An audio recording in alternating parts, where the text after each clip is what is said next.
5, 4, 3, 2, 1.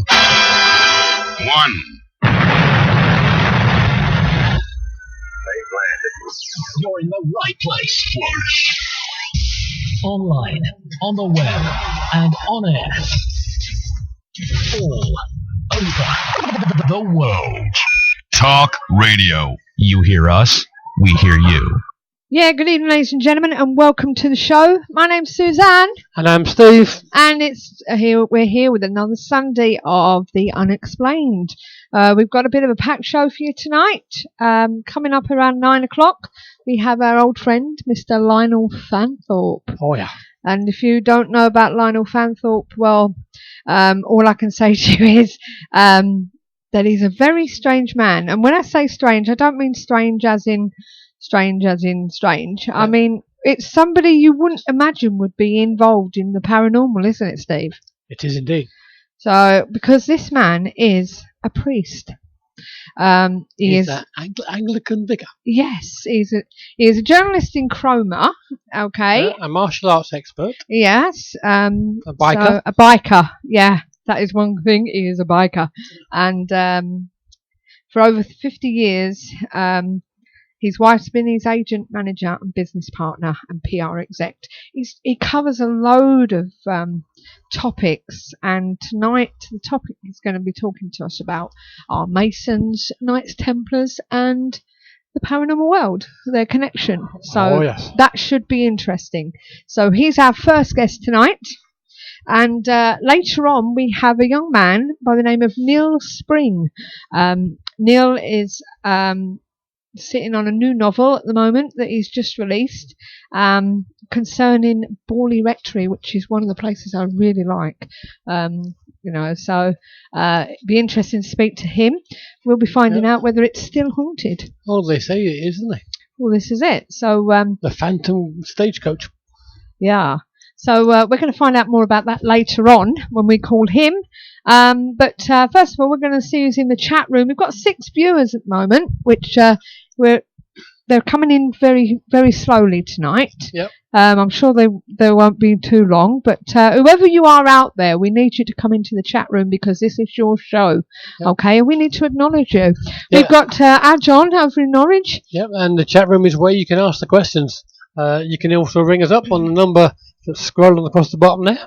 Yep, that's 0844 414 3982. And also on Skype. Yes, at KTPF.Paranormal Show. But remember, tonight, the guests tonight are actually calling in, or we are calling them on the phone. So if you want to contact us, you can contact us via Skype to ask any questions. Yes, please do not ring us, you'll get the engage signal. Yeah, this is it. Or we'll get the call waiting, one of the two. So, as I say, we've got a few coming in at the moment, and I'm sure we're going to see Reiki Deb soon. She won't be long. Yep. Jamie's in. Jamie's in, and as I say, John's in from Norwich. Please remember that you are our eyes and ears. We are unfortunately caught up with live streams. So if they end up doing stuff, it's not down to us because basically it's Evening, Neil. It's down to them, isn't it? So if it goes off, don't worry, we will be back. We'll refresh. I'm going to have to leave you for a second. And what have you? Something downstairs I have to get. Okay, carry on. So, but yes, let's just see who's actually in the chat room at the moment. So, welcome to the KTPF Community Talk Show, which is here every Sunday at 8:30. We have Neil Munnelly. God, there's a stranger. And Leanne's there too. So, hi to you two. We've got Jamie from Ghost Quest, and we've got John. Hopefully, we've got a few more there hiding. Tonight, as I say, it's going to be a really good show with Lionel coming on, talking about all things paranormal and stuff. Yeah, and we will. I am actually interested in Neil's talk later on to find out about his book and about this Borley Rectory. I wonder whether it is still haunted. It must be. How many places do we know of that have been brought down and then people have rebuilt on it? And then all of a sudden they're starting to get, visitors and stuff like that. Well, just because the building's no longer there for us doesn't mean it's not there for spirit. Well, this is it. This is it. But as I say, so that's what's happening this week. Just to give you a heads up, in case you don't know, we've got next week we've got Roy Basnick coming on the show. He will be here in the studio with us, or in the spare room, in the hub, well, whichever. And we'll also be talking to a medium from down south called Ryan Gooding, who has quite a bit of claim to fame. I'll let you know more about that during the week. And on the 27th, we have a young man coming on. He'll be pleased to admit that we're calling him young. He will. By the name of Dr. Kieran O'Keefe. So that should be quite interesting, shouldn't it? It should. I can imagine some of the questions coming up. Oh, yeah, definitely. But he's got something coming up on Halloween as well. He's been advertising, so to speak, and not advertising, so he's not giving too much away. Yes, it just says about Halloween, and he says it's enough already. And yeah, when somebody screams. So, but Jamie said, "Hi, Shadow One. Sorry he was distracted." That's okay. I'm looking forward to tomorrow night, Jamie. Now, I am correct now, aren't I? It's tomorrow night that I will be seeing you, and Steve will be seeing you. Am I correct on that one? So, please tell me I'm right this time. 7:30. Yes. Right, great. Yeah, That'll be some good investigation, hopefully. She thought it was last night, didn't it? Last week. Last week. So, why are you saying, oh my God, Neil? Because we're having Kieran O'Keefe on. So, we've had quite a few ones since you've not been around. Since you've been in... Yep. Since you've been back in the... in Communicado. In Communicado. We've had quite a few that you've missed. So, it's been quite interesting. I can just imagine Neil and our friend from Chatham. What was his name last week? From Chatham. Oh, you've lost me. Who did we have last week? I can't think who we had last week. I've been asleep. The medium for the psychic channel. What was his name? Oh, he wasn't from Chatham. He was from London. He was nearer Kent than London. Yeah, that was Grant Collier. That wasn't last week. That was the week before, wasn't it? That was quite fun. That was quite good, yes, you would have loved that one, Neil. So he was a bit out there, wasn't he? Just a bit. Yes. So as I say, we've got all that coming on, and we've also got the paranormal news. Just before we do the paranormal news, we're going to just play our little advert here. So we'll see you just after these words. The Paranormal Intelligence Gathering Services Ghost Store is a one-stop shop for all of your ghost hunting gadgetry needs. Run by ghost hunters for ghost hunters, the shop is filled with all of the latest in investigation equipment, shipped in from all around the world, from high-quality digital dictaphones to EMF pumps, infrared illuminators to laser grid pens, CCTV equipment to data loggers. All of our equipment has already been imported, so you can buy it safe in the knowledge that there will be no hidden costs. And with our postage promise, you'll never pay more than the actual postage price. So visit www.the-pigs.co.uk/ghost store. Yeah, and if you're new to the show and you haven't heard that one for a while, that was a pig at the end of it. So, and we'll be hearing more about them in a few weeks' time. Apparently, Tim's got something to tell us. Yes, he's got something. Something's going on there. Yeah, so it's coming on in November keeping it a secret. To let us know something or other. I don't know what, but keep it here. He says he wants to share it with everyone on the KTPF. So we'll see what happens. So Neil, I hope you've been all right. I hope your journey back from hell was a little bit easier than going to it, and hopefully we'll see you soon. God, my throat went then. And Leanne, so it's nice to see you back in the chat room. It's like the Waltons on here. You're right, John Boy. Mary Ellen. That's nice to hear, Neil. That's nice to hear. Don't forget, you are our eyes and our ears, so if anything happens, just let us know in the chat room. If it freezes, if it does something, if you can't hear it or whatever. Okay, and we'll try and sort that out. Thank God somebody remembered them. Right, okay, so I'm going to hand you over to Steve. He's going to talk about the latest in I have paranormal some news. observations. Observations. Yes, I'm not calling the news because Take it away then. most of the time they're so out of date, it's unbelievable. Oh, I know. But I have one here. Ghosts who are single and ready to mingle now have a dating website. Oh, you're joking. No. What next? As anyone in the paranormal realm can tell you, all good ghosts are either married or into the poltergeist scene. So where there's a single spirit supposed to meet that special spectre, grab a Ouija board and tell it to check out ghostsingles.com. Yes, it is actually there. You can go online and find it. I did to have a look. A dating website for lonely phantoms looking for posthumous pal. Offering profiles for both male and female ghosts, the site allows spirits aged 18 to 1000 plus to describe themselves and divulge how they died, horribly, tragically, mysteriously, or suddenly. But realizing that those long gone could still be new to the dating other world, ghostsingles.com offers up tips like don't kiss on a first date, don't kiss ever, in fact, because your faces just pass through each other, and it's really weird for both parties. And it has a chat room. Hey up. It does. I went on and I got some. It gives you a thing automatically when you go onto the site. Oh my God. I got a hi, and when I didn't answer it, it came back and went, "You're alive. You shouldn't be here." It just flashed up, "You're alive." Oh my God. You're a real person. Jamie said spiritharmony.com. They need to get a life.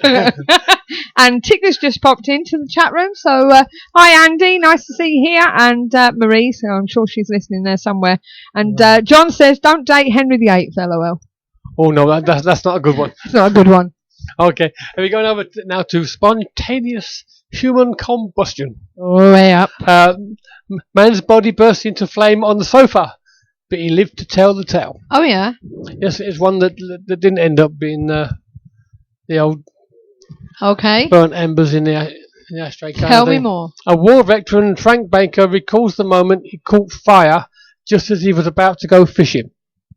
Nothing to do with fishing, dear, so we can still go. Okay. War veteran has recalled the horrifying moment his body suddenly burst into flames while he was sitting on the sofa. Frank Baker, who served in the US Army in Vietnam, is only known survivor of the unexplained phenomenon known as spontaneous human combustion.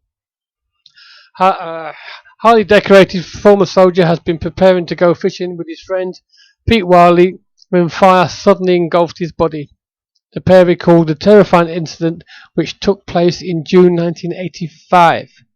Right, so it was a while ago. Which is why I say this is not news. Yes. I don't call it news anymore. Yeah. In a new episode of the Science Channel's Unexplained Files, they're doing a reconstruction of it. Don't go up too fast. I had no idea what was taking place on my body. None, said Mr. Baker. We were getting ready for fishing, sitting on the couch. Everything was great. Pete was sitting next to me, and we were having a hell of a time. The pair leapt to their feet and was able to put the flames out. Yeah. There have been about 200 reported cases of spontaneous human combustion.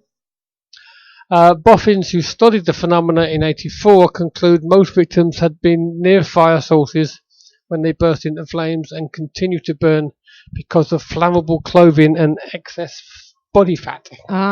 However, Mr. Baker, who lives in Vermont, USA, does not believe this was the case for him. The doctor called him and said, "Frank, this burned from the inside out," he said. Okay. Next. Not something I would like. Oh, sorry about that. You have mail. It's only spam. Well, shut that spam I'm not down. cooking it though. Shut that spam down. Right. There's a new edition of a book, the Codex Seraphinius. Yeah. A new edition of the strangest book in the world. Right. And it really is. I've seen some of the pictures on this. Okay. In October, Vasily will be republishing what is regarded by many as the strangest book in the world, the Codex Seraphinius. Yeah. Codex is unlike any other historically well-known strange books, such as the Voynich manuscript. That the author of the book is not only known, Luigi Serafini, as his name, he's still alive. Oh. But the book is just so damn strange that it has accumulated a veritable industry of speculation about its meaning, deeper origins, and whether the language in it, which is written, actually, has any syntax or not. Are you alright? Yes, something's repeating on me. Serafini has said relatively little about himself over the years and denies that the script has any meaning. And but no one really believes that. The Codex Seraphinius has got drawings of trucks with human heads, Yeah. skeletons being fitted with new bodies, Yeah. weird animals that don't exist, and shit like from the whole other universe. It's not written in English or any other language, No. but the dude who wrote it made up his own language. I see. Yeah, over the years, the whole cult has grown up on the internet devoted to the Codex Seraphinius. For instance, this group discovered that the numbering system is base 21, and this guy discovered that certain grammatical rules governing the script, and even created a sort of translator you can use. This lady claims to have hallucinated herself into the world of the Codex. Yeah. Even prior to having heard of it, no one, however, has yet cracked the Codex and translated it. As for the author, he is very much alive and apparently real, as hang on, no, I don't want that bit because he's not there. All right. Okay. It says as you will read below, but obviously you're not going to do that. But continues to deny that the script has any meaning. His website, unfortunately, doesn't have a heck of a lot of info. In the forthcoming edition, however, Serafina now states that a stray white cat that joined him while he created the Codex in Rome in the 1970s was actually the real author, telepathically guiding Serafini as he drew and wrote. Right. Now, okay, what do you want us to spell? Was it or was it something else? Is that Serafini thing? Did you want him to spell? Seraphinius. Yeah, whatever it is. Seraphinius is SERAPHINIANUS.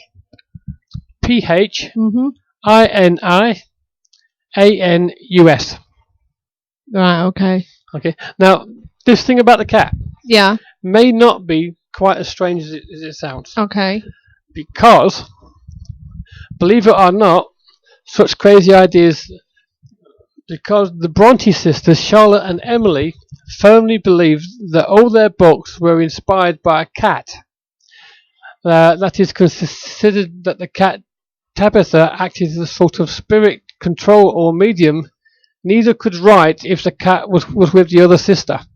Strange. And when Tabitha died in 1843, it was followed by a period of dryness broken only when Anne Bronte appeared with a basket of clairvoyant penguins.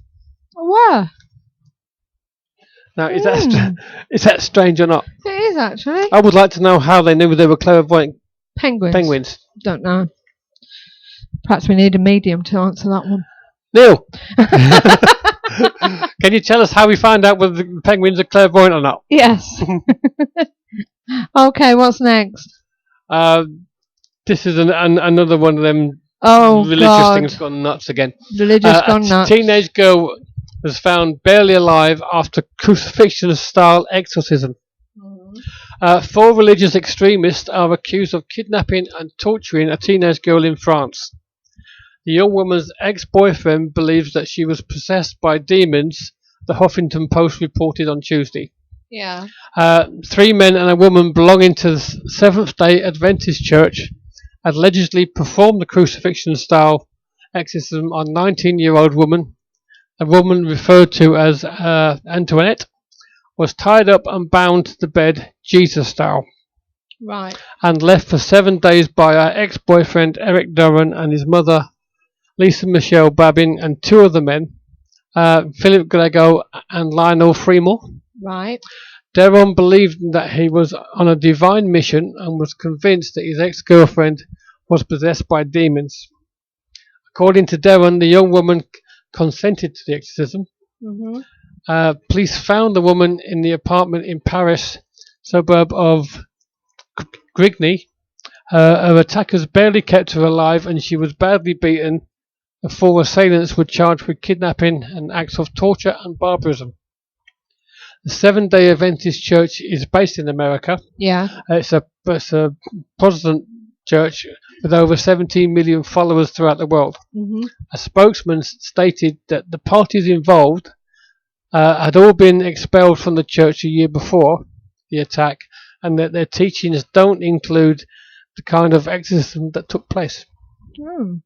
So that, but I'm wondering whether it was more about the fact that she was an ex than the fact that she had a demon. Yeah. Yeah.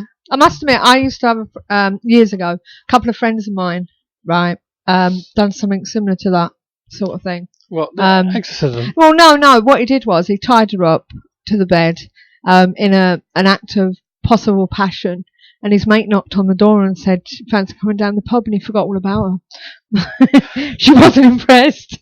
I bet she wasn't. Jamie's just found the PDF for the Codex. Yes, it's really strange looking, isn't it, Jamie? Yes. So, but oh, hello, Andy707 at last. How you doing, mate? Took you 20 minutes to connect. Go on and sort your connection out, boy. Where's your stick note to say that you'll be about 25 minutes late? But at least you're going to be here for you're not at home. You're at bingo, aren't you? Again, I don't know. So yeah, tonight should be right up your street with. Yes, it should be, because we've got Lionel on tonight. Just to remind you, doing the Templars and Masons within the paranormal world. Hopefully. So and later on we'll be talking about Borley Rectory. Yeah, I'm going to be interested. I mean, the thing is that with the Templars. Yeah. You've read about it. I haven't. Well, don't be like that. I know. There's so much rubbish and fake stuff that's been put out there by politics at the time, the church at the time, and stuff to discredit them. One such book was written by Joseph von Hammer Purgstall, who in 1818 published a work called The Mystery of Baphomet Revealed. Right. Hammer wanted to discredit the Freemasons and attack the Templar Masons in order to undermine the whole movement. He argued using archaeological evidence faked by earlier scholars and literary evidence such as the Grail romances that the Templars were agnostics, and the Templars' head was a Gnostic idol called Baphomet. He did not realize, however, that Gnostics don't have idols, and that Baphomet is simply an old French word for the name Muhammad. Muhammad. Now, Muhammad is what the Muslims.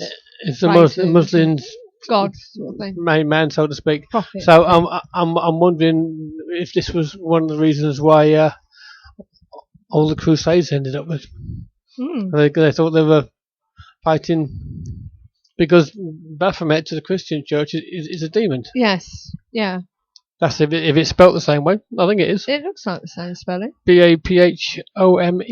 Yeah. So no G in Gnostic. Well, there is me writing. Gnostic. Yeah, it is Gnostic. Gnostic. So we've got the literature police on tonight. That's okay. I don't care. I don't care. So it's nice to see you on, Andy. It really is. That's the way it came down from the website. So I left it just intact. Gnostic. I would have said agnostic. Great. I would have said agnostic, but never mind. Great. Yes. But it just goes to show. Don't pronounce a G. It just goes. It just goes to show that you've only got to put a couple of books out there, and all of a sudden they're fact. Yeah, well, it's like the bit that gets me is how when you get books out there that tell you one thing and you believe in it all, and then all of a sudden somebody comes along and goes, "Whoa, hold on a minute, it's all a load of bunkum." Yeah, they faked that. And you've believed in it for years, and this is what's happened, and blah blah blah, and for instance, whether it's true or not, take the Bible, yeah. Where do you want me to take it? Not too far, but take the Bible. Since Da Vinci Code's come out, everything started falling into possible place. Yeah, people are questioning. And then there was the scripts of the Mary Magdalene and all this, that, and the other, and nobody knew about these really, apart from certain people. Apart from people that were really into it, yeah. So, but yeah, I mean, I picked up on the before Da Vinci Code that there was 13 books that weren't published. Yeah, well, this is it. Unless you're into all that, Joe Public, they don't know about this, and then they see a film, and then they think, well, hang up a minute, I've got the Last Supper in my bedroom, yeah, right, sitting on the wall, or I did have until I packed it, and it wasn't until I saw that I realised that it does look feminine, that person. Yeah, Yeah, some would say that was just the artist being. Yeah, I know, but having a bit of license there. But then again, there's more than one Last Supper painting. There's a Last Supper painting where you've got, is it Barabbas that's kneeling down in front of the actual table? Yes. And you don't see, you don't always see that in the norm. No, you don't. So it is a woman, says Andy, and we've got to remember that the teacher is in. Okie dokie then. So, but yeah, it's all going to be quite interesting. We're going to have an hour. Yeah, you see, the thing is that we can all say that the picture is actually a woman. Yeah.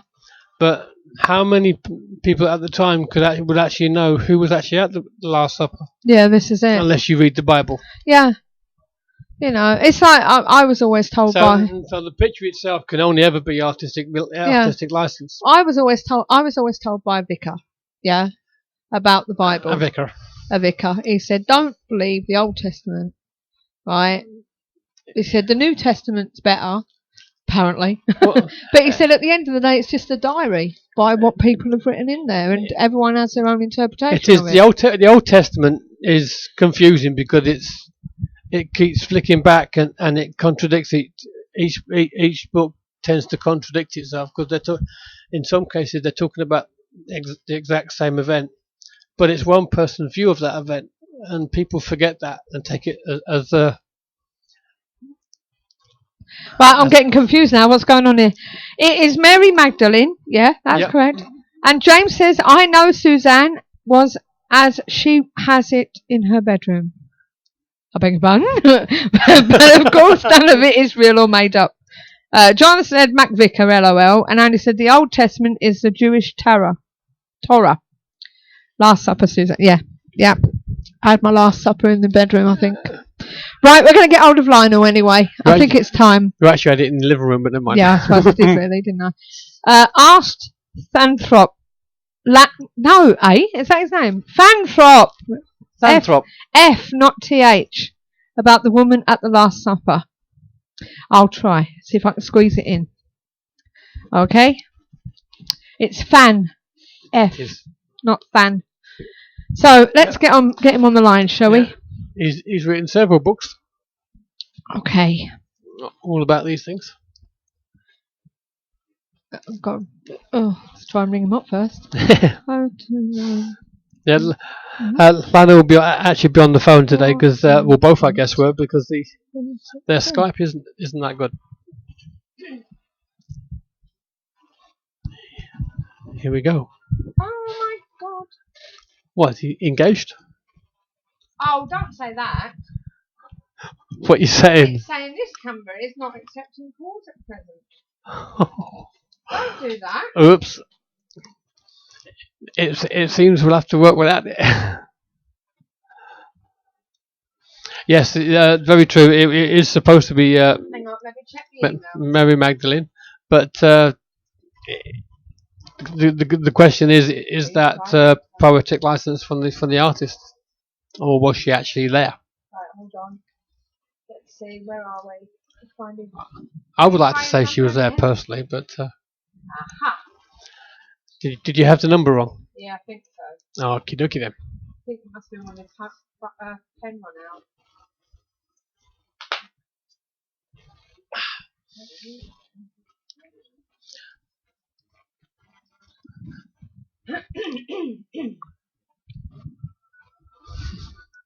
Now, you see, I mean, maybe Lionel could enhance us on some of the things with the Masons. Thank you, Lionel. Let me just put What, one hand screen what up. was Da Vinci actually one of them? Right, ladies and gentlemen, we have Lionel Fanthorpe on the phone. Good evening, Lionel. Good evening. Hopefully you can all hear him nicely in the chat room. And welcome back to the show, Lionel. Thank you. We're just before we start, we've just been having one of our last comments on the. We've been having a debate on the Last Supper. We have a debate on the Last Supper from one of our observations. Somebody's asked to ask you about the woman at the Last Supper was supposedly Mary. Was that correct? Mary Magdalene. Mary Magdalene. Not Mary the mother. Yes. Now, I think this is a fascinating question, and one in which there has to be just a little bit of speculation. I think there is every possibility that it was Mary Magdalene, who seems to have been, in the minds of some historians and theologians, the same lady as Mary of Bethany, who was the sister of Martha, and the brother in that family was Lazarus. And there seems to have been a very interesting, hint or two here or there in the gospel accounts that do tend to make us think that Jesus did have a female companion to whom there's every possibility that he was happily married. Now, the argument there for his marriage is that he was clearly a Jewish leader and possibly was recognized as a rabbi. Now, in order to be a rabbi in the first century, and even in our century, it is pretty well essential to be married. It seemed to confer, proper adult status on a religious leader, to have the responsibility of being a husband and father. So I would have thought the argument for Jesus being married is stronger than the argument against.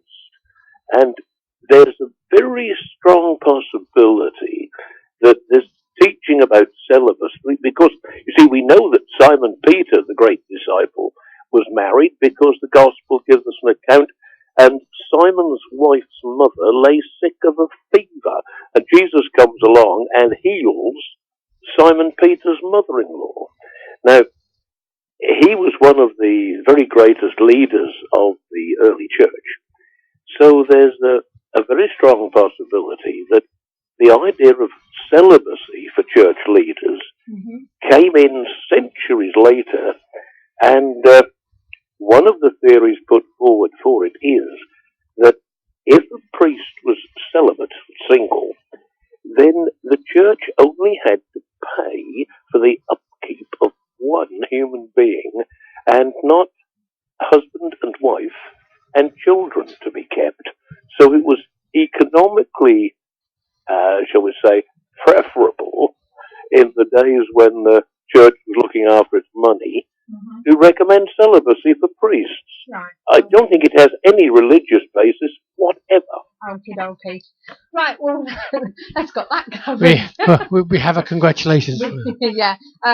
We've got well done to Lionel for speaking the truth and not saying the normal official doctrine.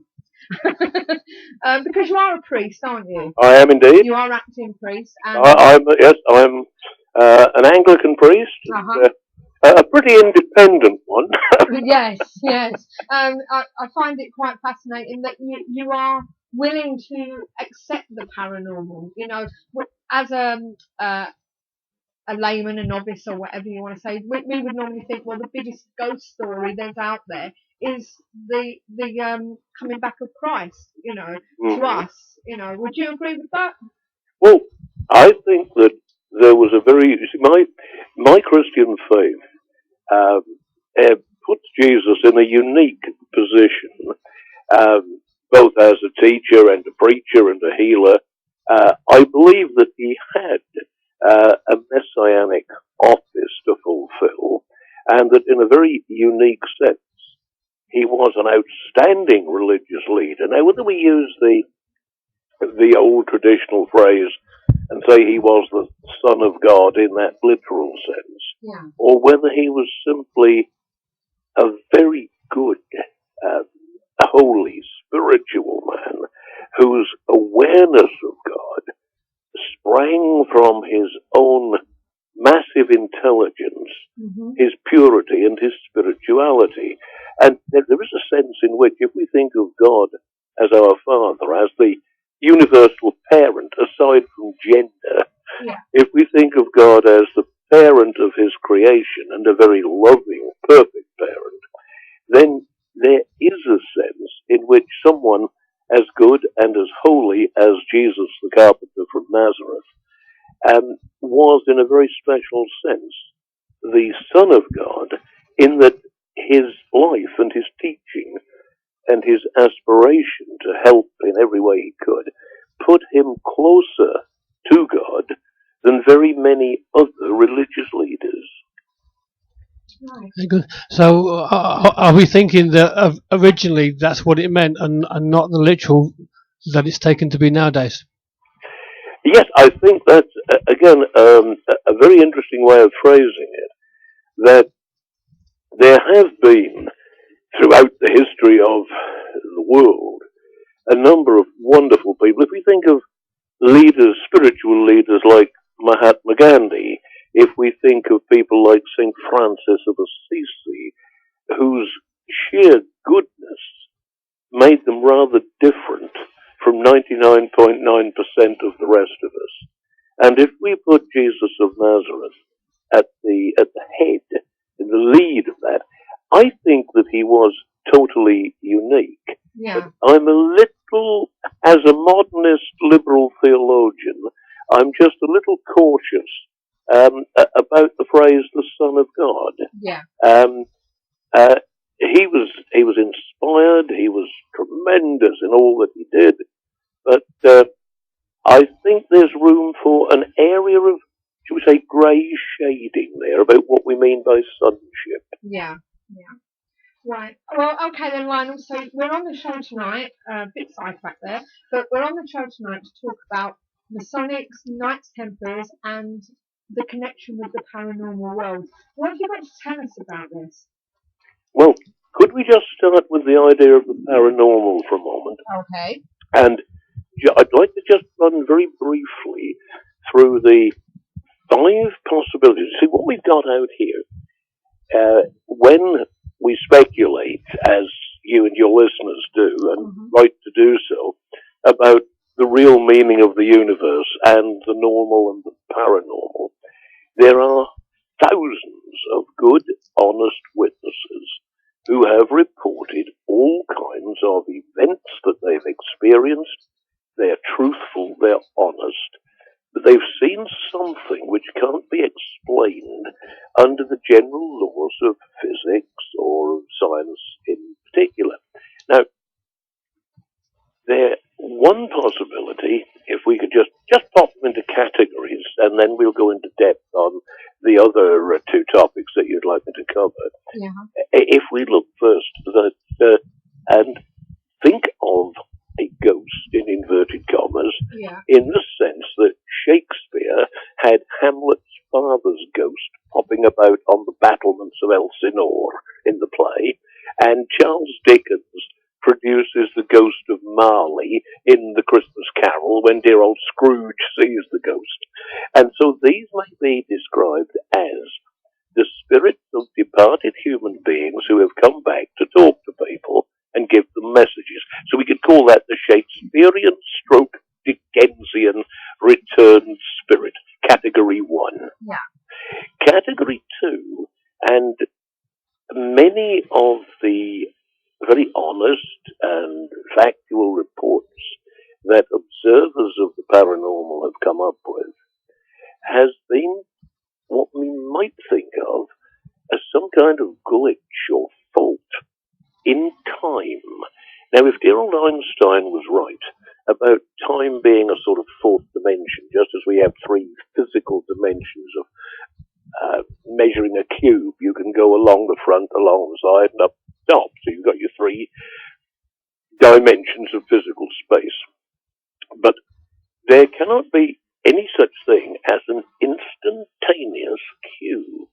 The cube that is being measured by the mathematician on his bench has got to exist in time, even if it's only 1 millisecond. It has to have a dimension in time. So we've got a fourth-dimensional universe, 3 dimensions of space, 1 of time.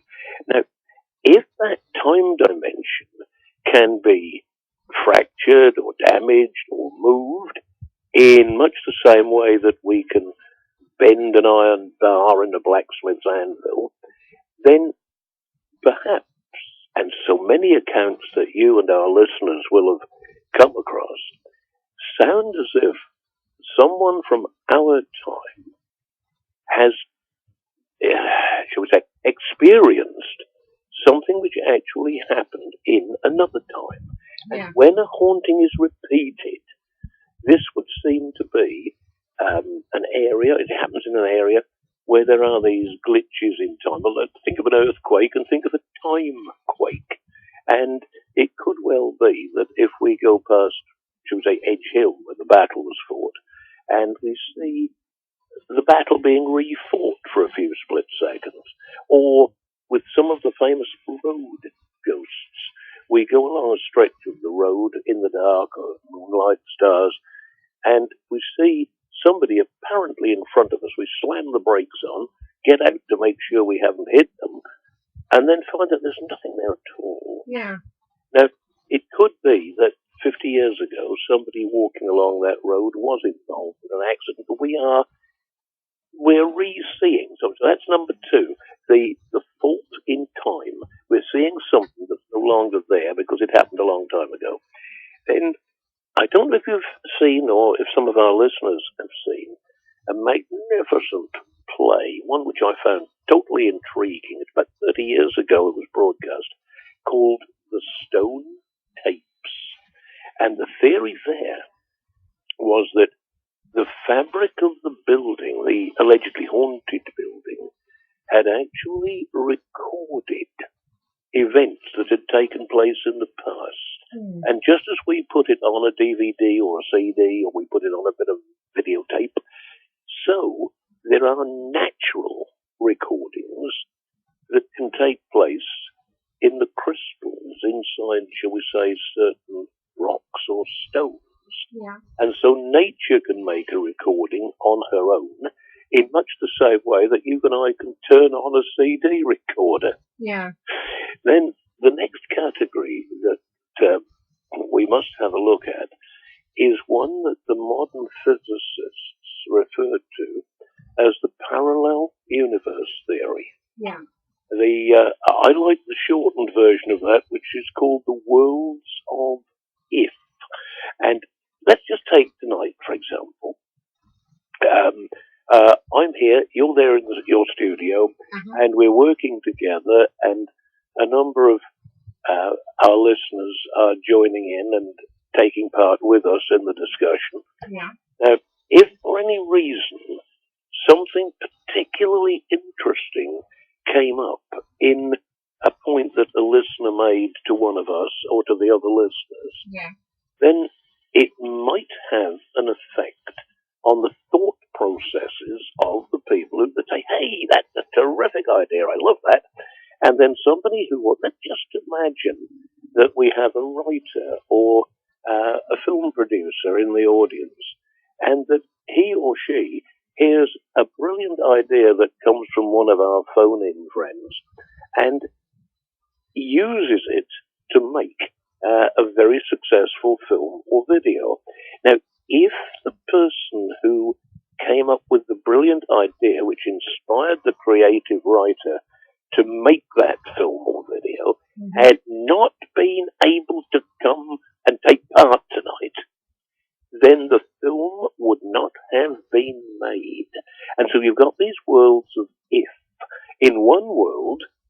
the brilliant comment was made by the listener, and it inspired the film writer, and from it there came a very successful film that made a great deal of money and improved somebody's life standards. Yeah. Now, if the person who had the good idea had not been able to participate with us tonight, then on that parallel universe, the film would not have been written and made. And so in one world, the successful film exists. In the parallel universe, it doesn't. Now, when we come across reports of doppelgangers in particular, there's the very famous case of the young lady who was teaching in the school in Europe, a young English girl back in Victorian times.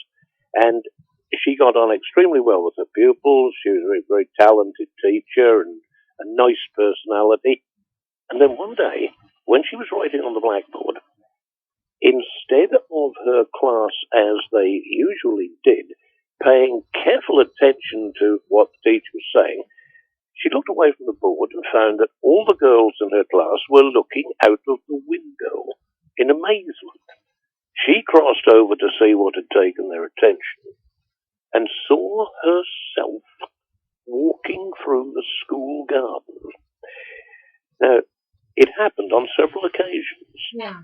Finally, the principal asked her, said, "I'm very sorry, you're a good teacher, and I love the work you're doing for the kids, but we're getting so many queries from the parents to whom the children have told these things that I'm going to have to ask you to leave."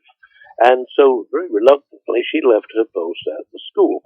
Now, I suggest that this was a parallel universe situation, and that two parallel universes had more or less rubbed together and had come into such close proximity that it was possible to look from one to the other. Yeah. And let's just suppose that there'd be a small difference, but that the head teacher had written a timetable in one of the parallel universes in which this lady had 2 free periods and was therefore quite legitimately wandering around the school garden.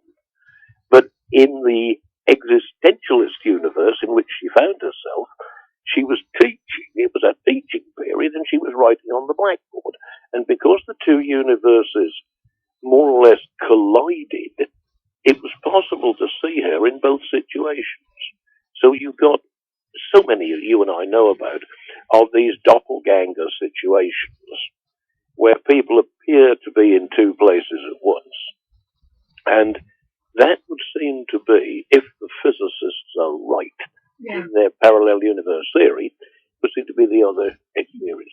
Then the next category is the one, there was a marvelous lady called Neil who was a very, very interesting researcher in the last century. In fact, she lived right on until the 1960s, but she was nearly 100 years old when she passed over.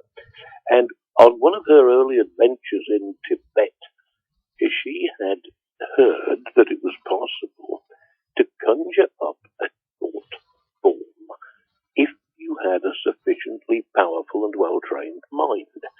And she studied the ways in which the lamas did this, and in Nepal, and she actually succeeded in creating one, a rather jovial little monk riding on a donkey. And then the thing got out of control. So in other words, she had made it just as a writer writes a character or a film director creates a character in a film. She had actually made one purely in her mind, but she'd given it a three-dimensional appearance, and other members of the expedition could see it. But it then got out of control, and instead of being very pleasant and jovial, it became quite evil and sinister, and she needed the help of several advanced lamas in order to get rid of it. And a final possibility is that some of the strange and apparently paranormal experiences that honest people report are the result of the arrival or the visitation of somebody extraterrestrial. That it's if I see what has been described by many witnesses as a small, interesting figure, sometimes with wings, and they get written off as fairies, what if they were extraterrestrials? So those are the categories. Yeah. And going on from there, where do we fit the Masons into this? Well, I come back to my idea. If we take the whole idea of the Masonic teaching all the way back, I believe that it goes back not just for centuries, but for millennia, and that if we put it in inverted commas, the modern Freemasons movement is shall we say, that's the shop window. It's the bit that we can see. We can't see into the shop itself. And it goes back, we can imagine one of those lovely old Victorian shops which has a nice little window on the high street. Yeah. But when you actually go inside it, it goes back and back and back and back. Well, if we go back into the history of some very interesting and unusual people who have been designated not necessarily as Masons, but as outstanding individuals with unusual powers. And one of the theories that appeals to me, without necessarily going off into von Daniken land and thinking that extraterrestrials are the answer to everything, I do believe that it's highly probable that we have been visited by extraterrestrials in the past. Yeah. And perhaps even by rival groups. Right.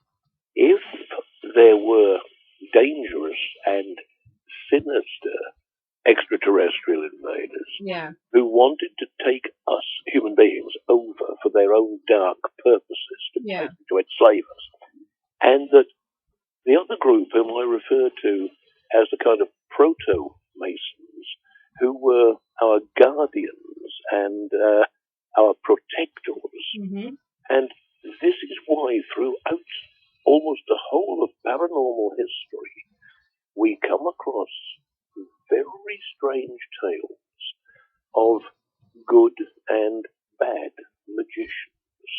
That for every, let's just take Tolkien for a moment, that for every good magician like Gandalf, there is a very evil one like Sauron.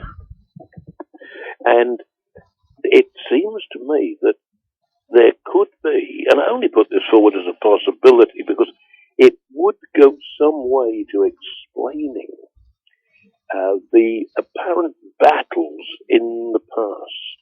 Now, if we could just have a look at some of the very early accounts in Genesis of creation, and we get some strangely Masonic references. Yeah. Now, there's darkness, formlessness, nothingness.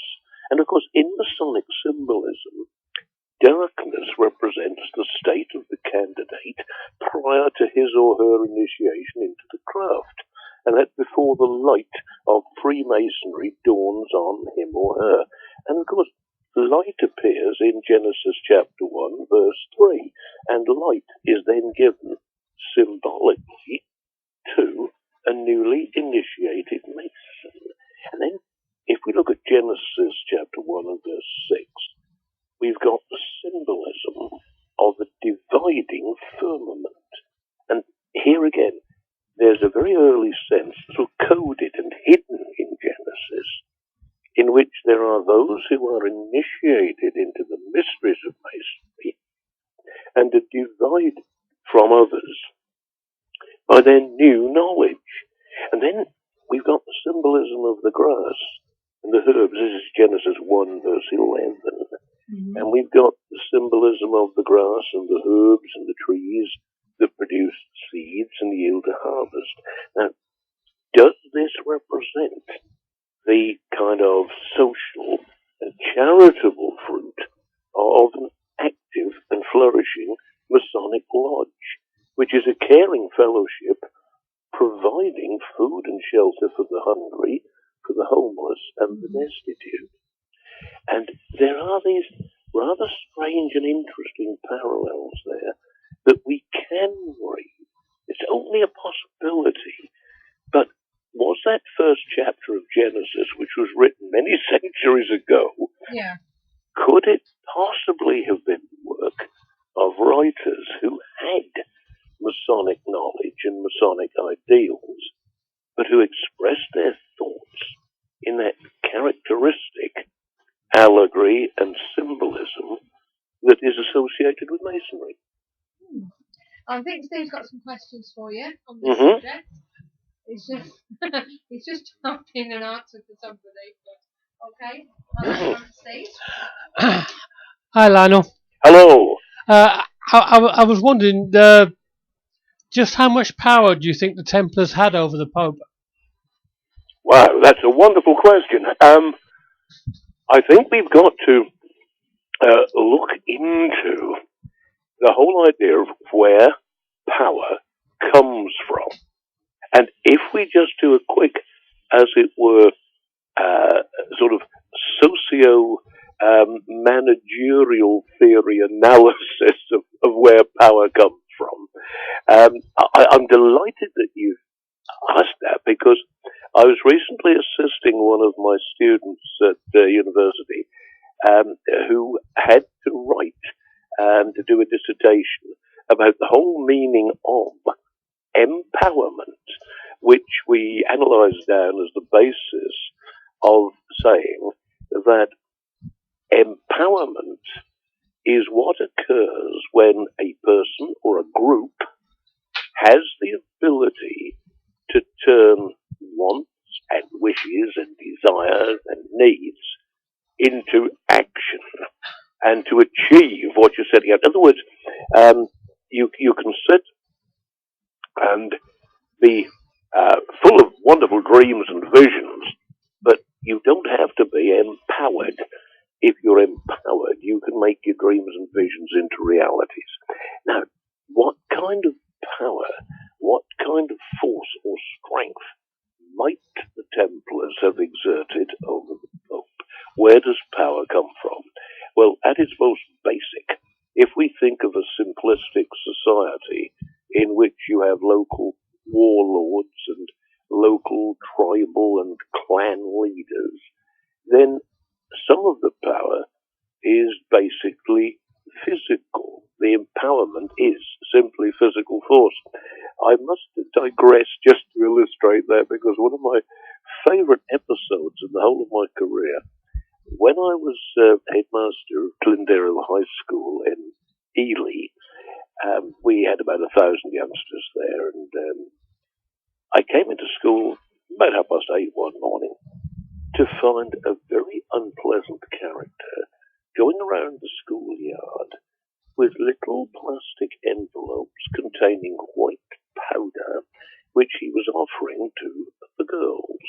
And we know what happens when some villain who is pushing drugs manages to get a young girl hooked on the stuff. So, feeling protective as the father of a couple of daughters myself, and you therefore feel protective towards other people's daughters, especially when you're the headmaster, I went up to this object, said, "You, out." And because he was dressed like a roughneck, and I was wearing, as you do as a teacher, a suit and a collar and tie, I could see his little pink mind thinking, this bloke is a middle-class git, and the worst he will do is threaten to call the police. So when I told him to go, he spat at me. Oh, God. He didn't realise that, I'm a third Dan martial arts instructor, and I'm a weight training instructor. So I picked him up on my left hand. When his feet were comfortably clear of the ground and he realised just who he'd spat at, a bloke who could lift him on one hand as if he was a bag of feathers.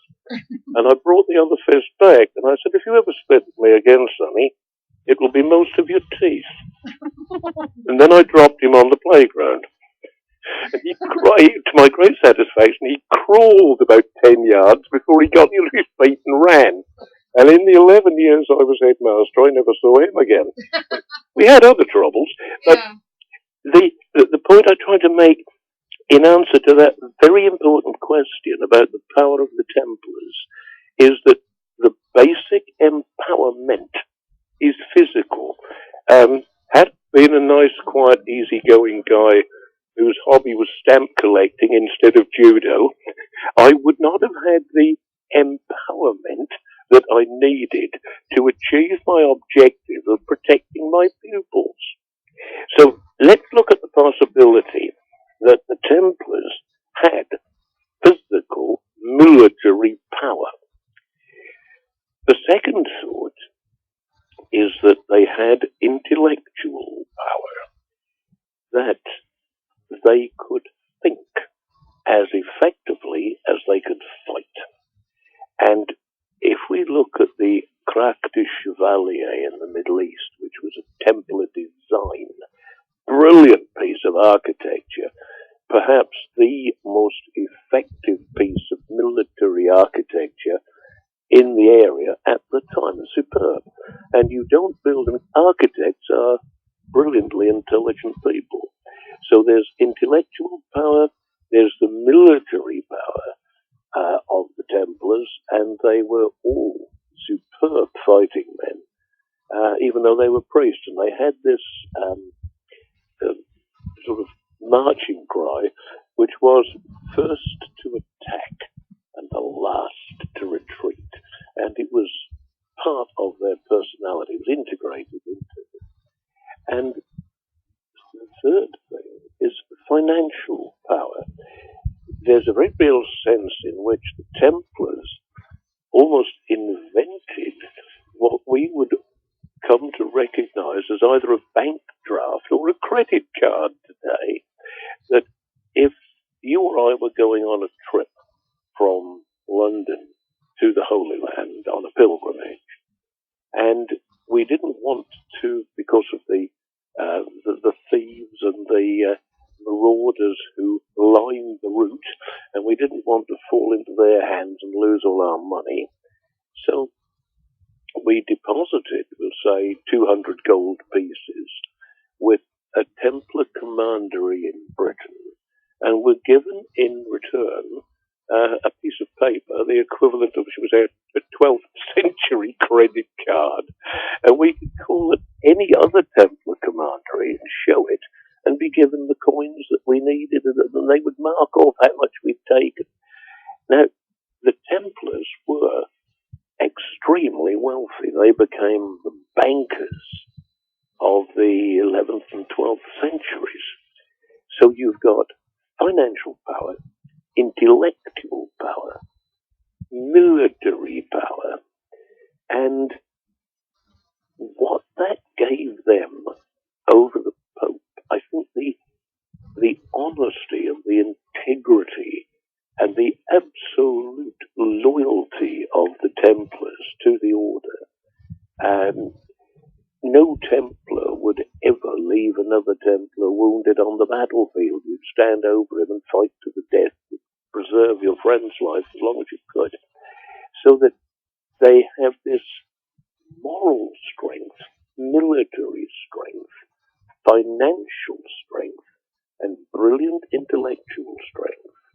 And I suspect that one way or another, they may have found certain, shall we say, weaknesses, rather than being hypercritical, certain weaknesses in the Vatican and those who ruled it, and that it was their power, their integrity in those four areas that I've suggested, which gave them the ability to influence the Pope in the way they wanted him influenced. Okay, well, we've got another question for you. Mm-hmm. Yeah, I was on a website today that said about the history of the Templars. From a military point of view, they were saying that the Templars and the Hospital of St. James could both raise an army of 300 knights. Right. So that kind of coincides with your military might there. Mm-hmm. And Andy in the chat room was agreeing with us that they did invent banking. Yes. Invent banking. Yeah. Yes. So that you've got those two areas of financial power and military power. And if we could just, because that's a very, very important and interesting point that's been raised, There is no doubt that the two go very closely together.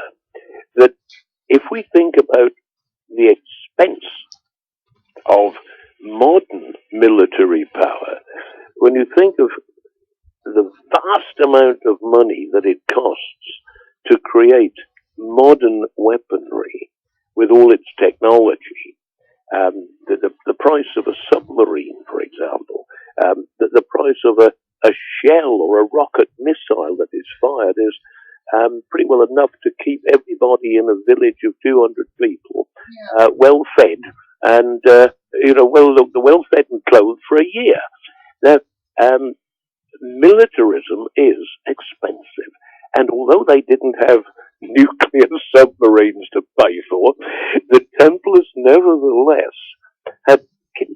You and I today, can we envisage just how much it cost to equip an army and to have an armourer make you the necessary equipment? Let's just take something like an iron arrowhead. A blacksmith would need to take about an hour in order to create one, a good one, and to fit it to the shaft, never mind the cost of the shaft. Yeah. That would mean that in a battle in which several million arrows would be fired, how much have you got to pay the blacksmiths who made those arrows, the armourers who made them, so that when you have adequate supplies of money, you can vastly increase your fighting power. It's not just a question of hiring a few mercenaries to come and join you. It's a matter of having the best horses, the best armour, the best weapons, and the more money you've got, the better equipped you can be. Yeah. So the two go together, don't they? The military power they do. and the financial power. One makes the other possible. Yeah, I agree there. I have a good question. Which came first, the Masons or the Templars? And we have a question from Ghost Rider in the chat room that asks, is the Lions Club another branch of the Masons? Very interesting questions. I'll do my best. Okay. Right. What came first? Now, I think that both Masons and Templars had very probably a shared origin. Yeah. Because both groups have a similar, extremely high standard of morality and loyalty to one another. The teachings of the two groups overlap to a very large extent. Right. And my suggestion would be that the Templars supplied a particular need. They fulfilled a particular need at a particular time. Whereas what I call proto-masonry, that is almost like the things we were talking about earlier in the book of Genesis, where it looks as if some of the earliest and wisest of the scribes who put the early religious documents together possibly belonged to an organization which, if it wouldn't have described itself as Freemasonry, would nevertheless have had many of the principles. And when that period in the 11th and 12th and early 13th century came along, and the Templars as a particular, shall we say, a particular flower on the Masonic plant, they were very much there. And I think that if we're trying to keep our timing right and our chronological history right, then I think that it's probably more accurate to say that an order whom we could call proto-masonry were there from many thousands of years ago, and that the Templars were there to serve a particular purpose. Now,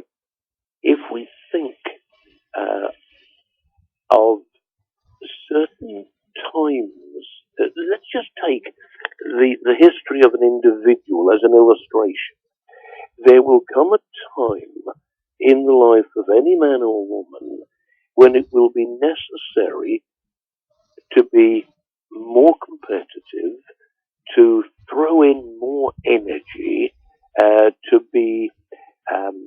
to fight harder for the things that you believe in.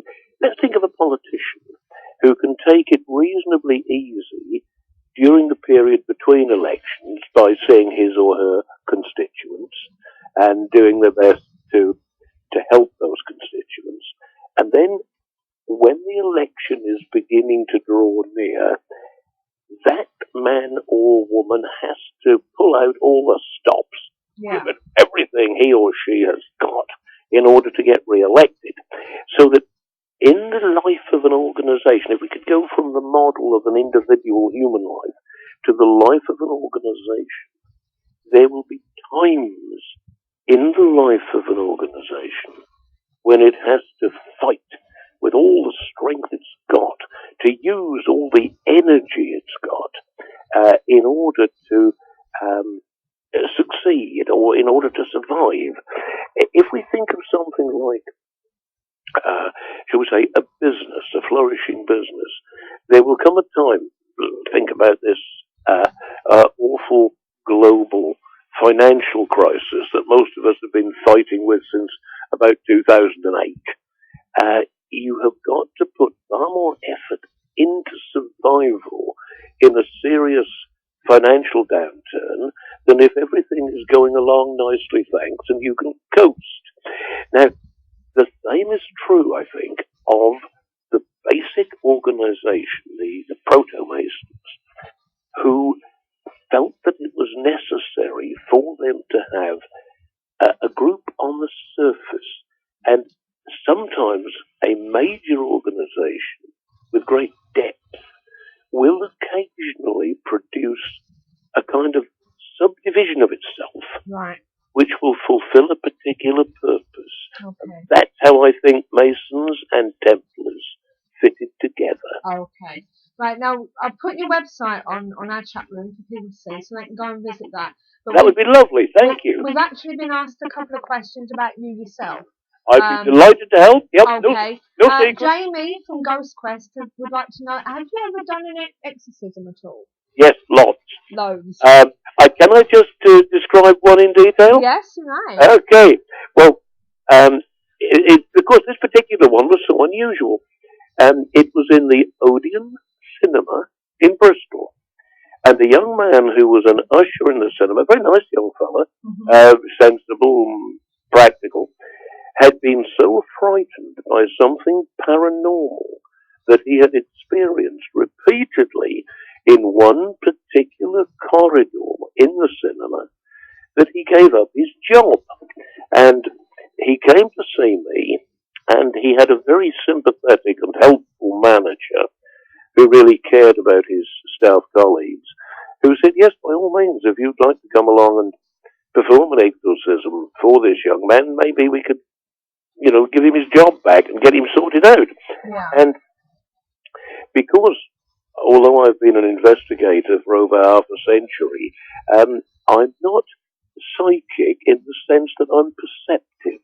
I need to take a good and trustworthy medium with me to tell me what is going on and what he or she can see. And there are, fortunately for those of us who investigate such phenomena, there are a number of very good and honest mediums on whom a researcher like me can call in order to... It's rather as if in the psychic sense, I'm myopic, and the good medium has got a very clear vision, but in the psychic world. Yeah.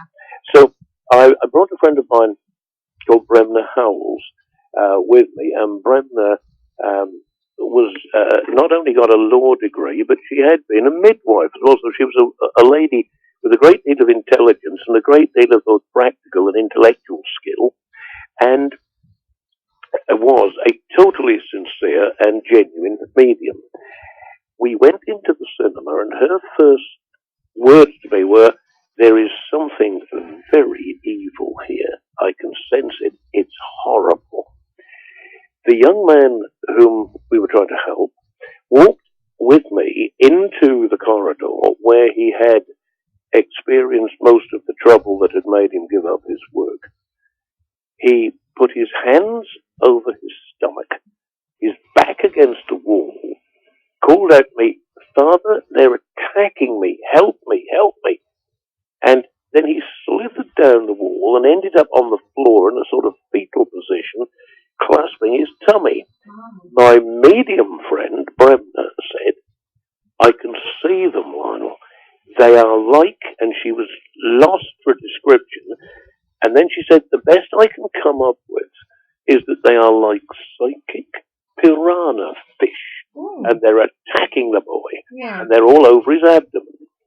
So I sprinkled the holy water, and I said prayer of exorcism, and then the lad got up, looked at me with a great smile, and said, "Father, they've gone. They're not hurting me now." And Bremner, my medium friend, said, "I can see them. They are terrified of the holy water and the prayer, and they are going down this corridor as fast as they can go, and they've disappeared at the far end." Now, that was the most remarkable exorcism, I think, of all those I've conducted. But it did seem that there was something decidedly evil and unpleasant in that cinema. And when we went into the history of what might have induced such evil experiences there, apparently way back in 1945 or 6, the cinema manager had been murdered and the crime had never been solved. Somebody had just walked into his office, shot him dead, and gone. Never apprehended. And when the situation was looked into, or at the time when the murder was being investigated, it seemed possible that, or one of the probabilities that the investigators discussed, was that he had been, what we say, taking a rather unkind and unfair advantage of a number of young ladies in the area whose husbands were fighting in the war, soldiers' wives whose men were stationed overseas. Yeah. And he was a bit of a rascal, this guy, apparently, and trying to take advantage of them. And it seemed to the investigators at the time that one of the wronged husbands had come home from the war, found out what this rascal had been up to, and shot him dead. And the furious anger of the wronged soldier and the terror in the mind of the cinema manager when a bloke kicks his door open and says, "You are going to die," bang, bang. Is it possible that that enormous emotional force opened a door to some dark evil thing? There's the hatred and anger and desire for revenge, and the terror and the former treachery and trickery of the bloke who was killed. We'll never know, will we, really? That was certainly a very strange experience. Yeah.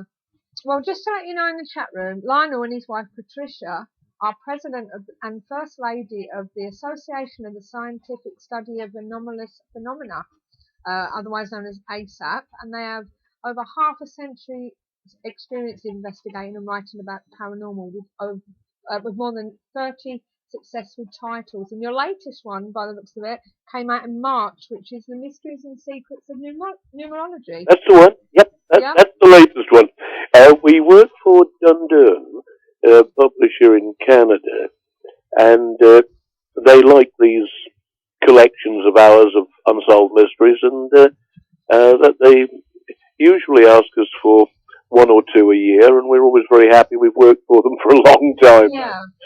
And we always like to go and visit the where there is a site that one can visit.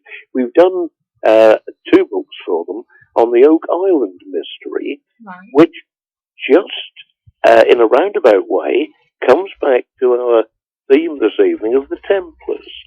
The Templar fleet at La Rochelle in France 1307, when King Philip IV, who was known as Philippe le Bel, attacked the Templars, and many of their commanderies had to surrender to him, and the Templars were very, very heavily defeated by Philippe le Bel and his men. Now, their fleet, however, succeeded in getting away from La Rochelle. Mm-hmm. And one of the theories about the mystery of the Oak Island treasure pit off the coast of Nova Scotia, which is one that we have investigated for many years and made many visits, on the little island called Oak Island, there was a shaft over 100 feet deep, and whoever dug that shaft had put platforms of oak logs at 10-foot intervals all the way down, almost as if they were trying to protect a grave or to conceal some great treasure. And one of the theories about the secret of the Oak Island money pit, which is in Mahone Bay, just off Chester in Nova Scotia on the Atlantic seaboard, one of the theories is that the Templar fleet made it all the way, following the old Viking sea route, made it all the way down to Nova Scotia, and carrying with them some treasure, perhaps some biblical artifact, heaven knows what they got, and wanted to keep it safe at all costs from the evil king, their enemy, Philippe le Bel. And so this great shaft was dug, and just as we talked earlier about their wonderful military engineering, crack de chevalier in the Middle East, so their kind of architectural skill could have gone down to that 100-foot level, and they built 2 flood tunnels, so that if anybody went down without knowing that they were there, any Templar going down there to retrieve it would have known that the flood tunnels were there, and would have cut them off first before digging down. But for any intruder, interloper, or raider on their treasure shaft, there was death from the flood tunnels. And it's still not been solved today. All sorts of interesting things have come up on drill bits through the flood water. Some links of gold chain, scraps of parchment with a few letters on, and a jewel. There's something amazing down there, but I would put that down as one of the 8 wonders of the world. What's at the bottom? And it brings us back to the Templars.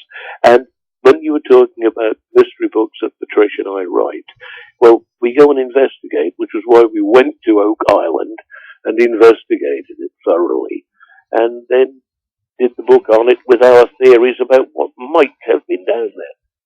Right, well, thanks for that, Lionel. You've really given us something to think about tonight. Mm-hmm. Okay, and it's been great having you on the show again. What have you got coming up next? Is there anything you've got planned between now and New Year? Currently, I'm appearing in 1 or 2 of the series called Forbidden History, which is currently on television every Friday night, and I'm thoroughly enjoying my contributions to that.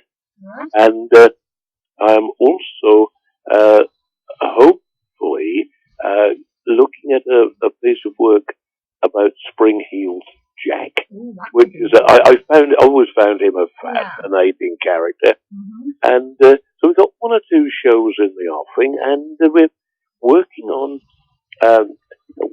a book at the moment for a Spanish publisher, which is going to be called Galactic Conquest. And I've just made a start on that for them. And the basis of this is that it's sort of science fantasy adventure, science fiction adventure, in which there's an evil empire which is attacking planets all over the known universe. And the hero has discovered a way of going through, it's only on our Earth that it works. He goes through a time portal which the resistance fighters on Earth who are opposed to the evil empire will take him back anywhere that he wants to go, and he is bringing back terrestrial heroes from history. They must be on the point of death, because if he brought them any earlier, it would alter our history. Right.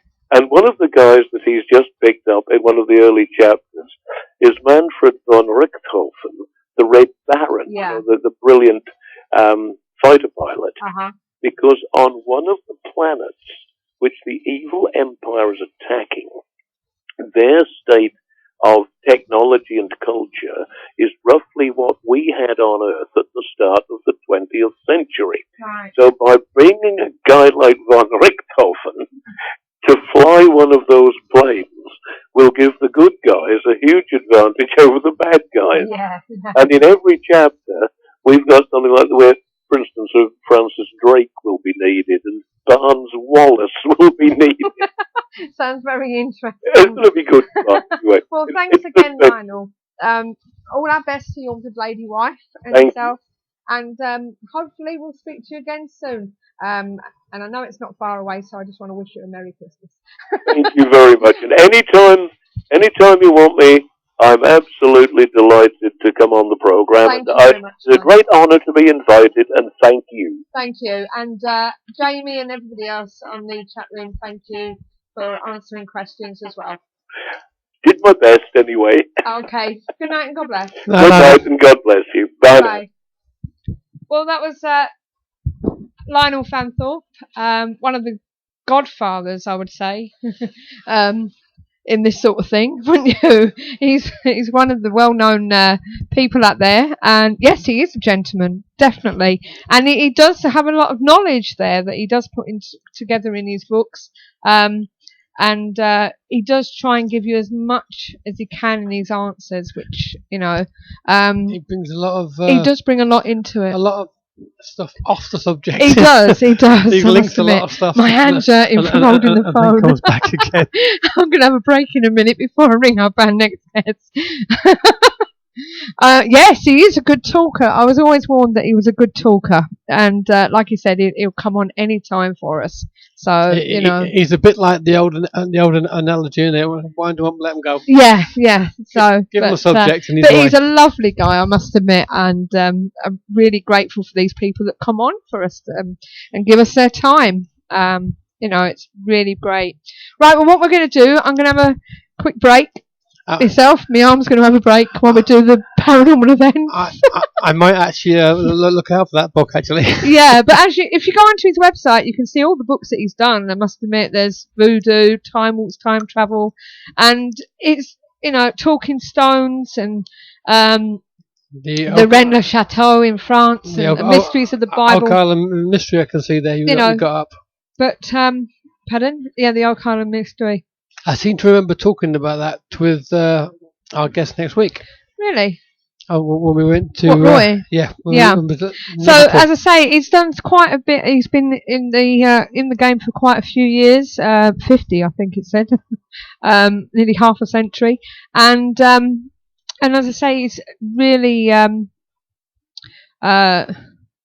really an interesting guy to talk to, very knowledgeable, and it's refreshing to hear a priest, an Anglican priest, actually acknowledge the paranormal and UFOs and stuff like that. I think it even shocked Andy there a bit that it wasn't all the same, as he said, the same doctrine.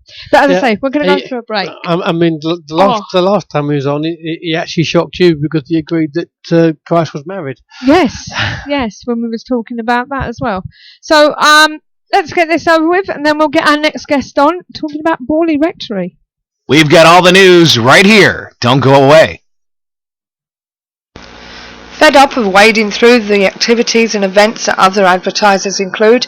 Find just what you're looking for at paranormaleventsforyou.com, your one-stop paranormal directory.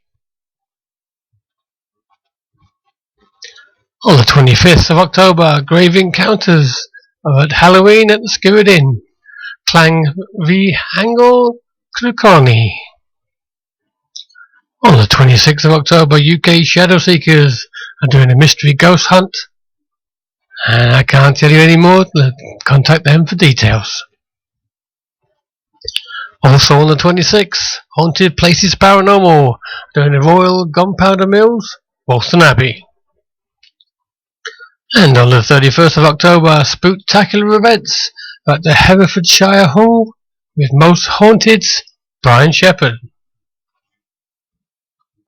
On the weekend of the 2nd of November, there's an MBS at the new Epic Centre Lincolnshire Showground, Grange Dillings. On the 30th of November, UK Shadow Seekers are off to Morecambe Winter Gardens, Morecambe. And on the 14th of December, UK Shadow Seekers are going to Sheffield Town Hall, Sheffield. And don't forget, the all-new Bluebell Hill Ghost Walks in Chatham are on until the 31st of December. So check out the one-stop paranormal directory for more investigations and events available now. ParanormalEventsForYou.com also offers banner advertising for only £10 per year. See our website for more details. ParanormalEventsForYou.com, your one-stop paranormal directory.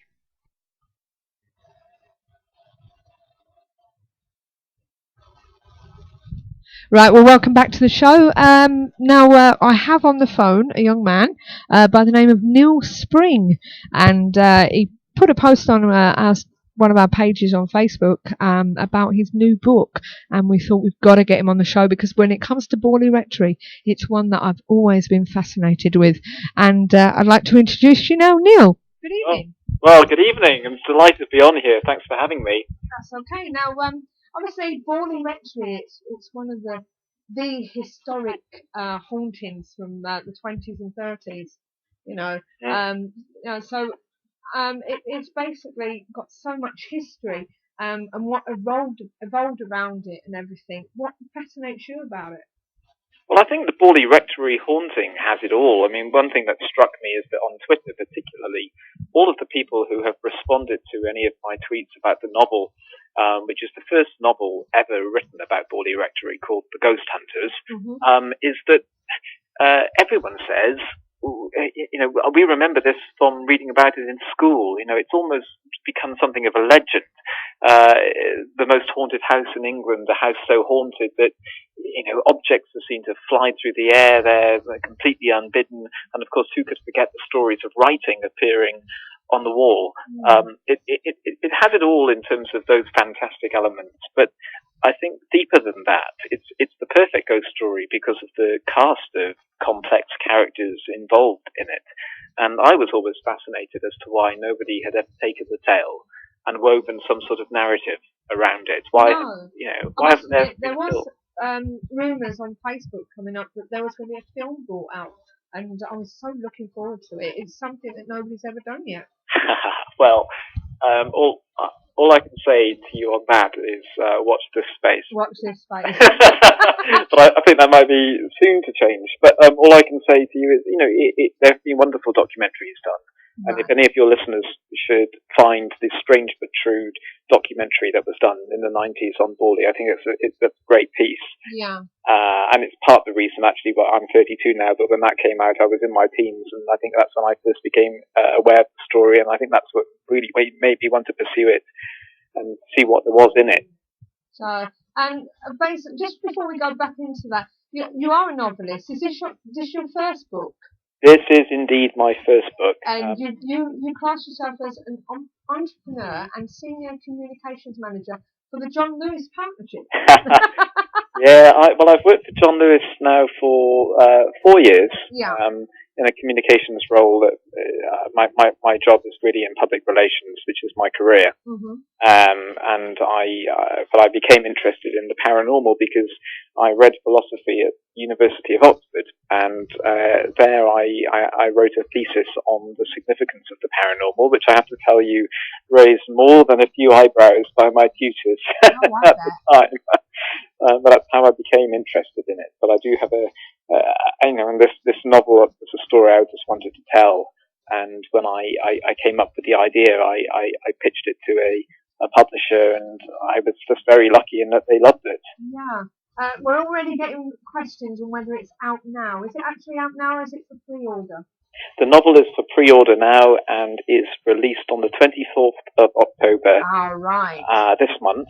Yeah. And I can tell you now that the publishers only told me yesterday that they're already ordering a second reprint of it. So, wow. which is great news. Oh, yeah, definitely. You know, and I'm sure we'll be looking out for that one. You know, Andy's just said he'd love to have read your thesis. Oh. but yeah, but you know, but Borley Rectory, it's you know, it's the one, isn't it? It's the stuff of legend, and everybody knows about the phenomena and sightings and stuff like that. It's crazy that nobody's ever picked it up. Well, I struggled at first to see how anybody could tell a coherent tale about Borley Rectory, because the subject obviously spans so many years. Yeah. Harry Price spent 40 years investigating it. And the way I came to the story was actually through the eyes of his secretary.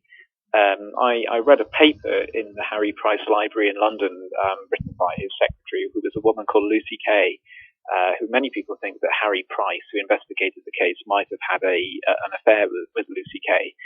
And having read this paper, I thought, well, you know, that aspect of it makes it fascinating.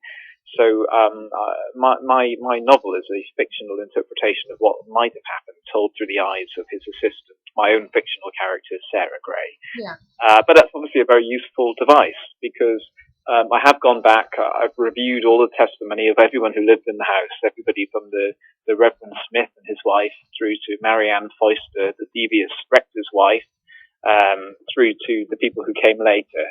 I've looked back at their testimonies and I've woven them into a tale which sort of makes sense, or at least I hope it makes sense. Yeah. But you're right, you know, the story still fixates people. Right. Now, obviously, as I say, you first heard of Borley Rectory when you were younger. Did you say you was watching a program? I was watching Strange But True. Strange But True, yeah. And as I say, there is so much about it out there. I've even got the book about the most haunted house in Britain, or whatever it was called. I've still got that. I've not read it yet, but I've got it. Recently got it, to be honest with you. It's got no dust jacket, but it's in pristine condition. But as I say, it's really been interesting. No, I can't remember. Oh no, it's by Harry Price who wrote it. Yeah. And basically, what it was, it's one of them places. Being paranormal investigators, it's one of them places where we'd love to investigate, but obviously they've pulled it down, you know. But what's going on there now? Is it still haunted, do you think? Well, I've been to Borley many times in the last couple of years, and it's funny, but the rectory was built 150 years ago to this year, and that's partly why, you know, it's a timely moment for this book to come out. But is it still haunted? The village itself is an extremely unusual place. Yeah. In the middle of nowhere. In the middle of nowhere on the Essex-Suffolk border. Very remote place. And everybody in the village or nearby will have stories to tell you if you visit. I'll give you a very good example. I took a friend there as I was researching the book. Yeah. And he didn't know we were on the road to Borley. I deliberately did not tell him. And there have, for many years, as your listeners will be aware, been stories of the sound of a coach and horses on this road which approaches Borley. And as he was driving the car, he stopped the car and he said, I just heard something very odd. I heard the sound of a coach and horses on the road. Yeah. But of course, the odd thing was we hadn't seen any coach or horses, and I was completely dumbfounded by this because I knew the stories, even if he did not. And when we got to Borley, I met a woman living next door to where the rectory used to stand, and she said to me, "It's all nonsense. Harry Price made it all up. There's nothing here at all." Yeah. And then I told her what we'd heard, and her face became very grey and stern, and she looked at me and she said, "Yes, people do keep saying that. We do keep hearing that. Well, then this is it. It was, they did say afterwards that it was all a hoax and what have you. So do you think that maybe there could be a possibility that people are thinking that they're seeing this sort of thing? That because they know the legend so well, you know, and the sightings and what was supposed to have gone on there, do you think that they're just imagining it? I'm sure that there is an element of people, you know, repeating stories that they hear and making things up, and absolutely no doubt about that. In fact, I mean, people say that the sound of an organ is still heard to come from Borley Church, and it was shown that some kids had broken in and had piped up the organ and committed that fraud, which is partly the reason why the church is kept locked today. So I'm sure there's an element of that. And I've seen some people ghost hunting around Borley who no doubt were imagining things that just, you know, I think they were in the moment, and that's what happens with the imagination. But that said, 5 successive rectors and their families and friends all saw and heard things at Borley that have not been explained. And unusual things have been reported in Borley for 150 years and are still being reported. And I might say are being kept very quiet by the locals who don't want attention on the place. But one of them did say to me, and I won't say their name, but one of them did say to me, and if unusual things did still happen here, you can't expect us to talk about it. And I think that's very understandable. You know, if you live in an area like that, why would you want people visiting?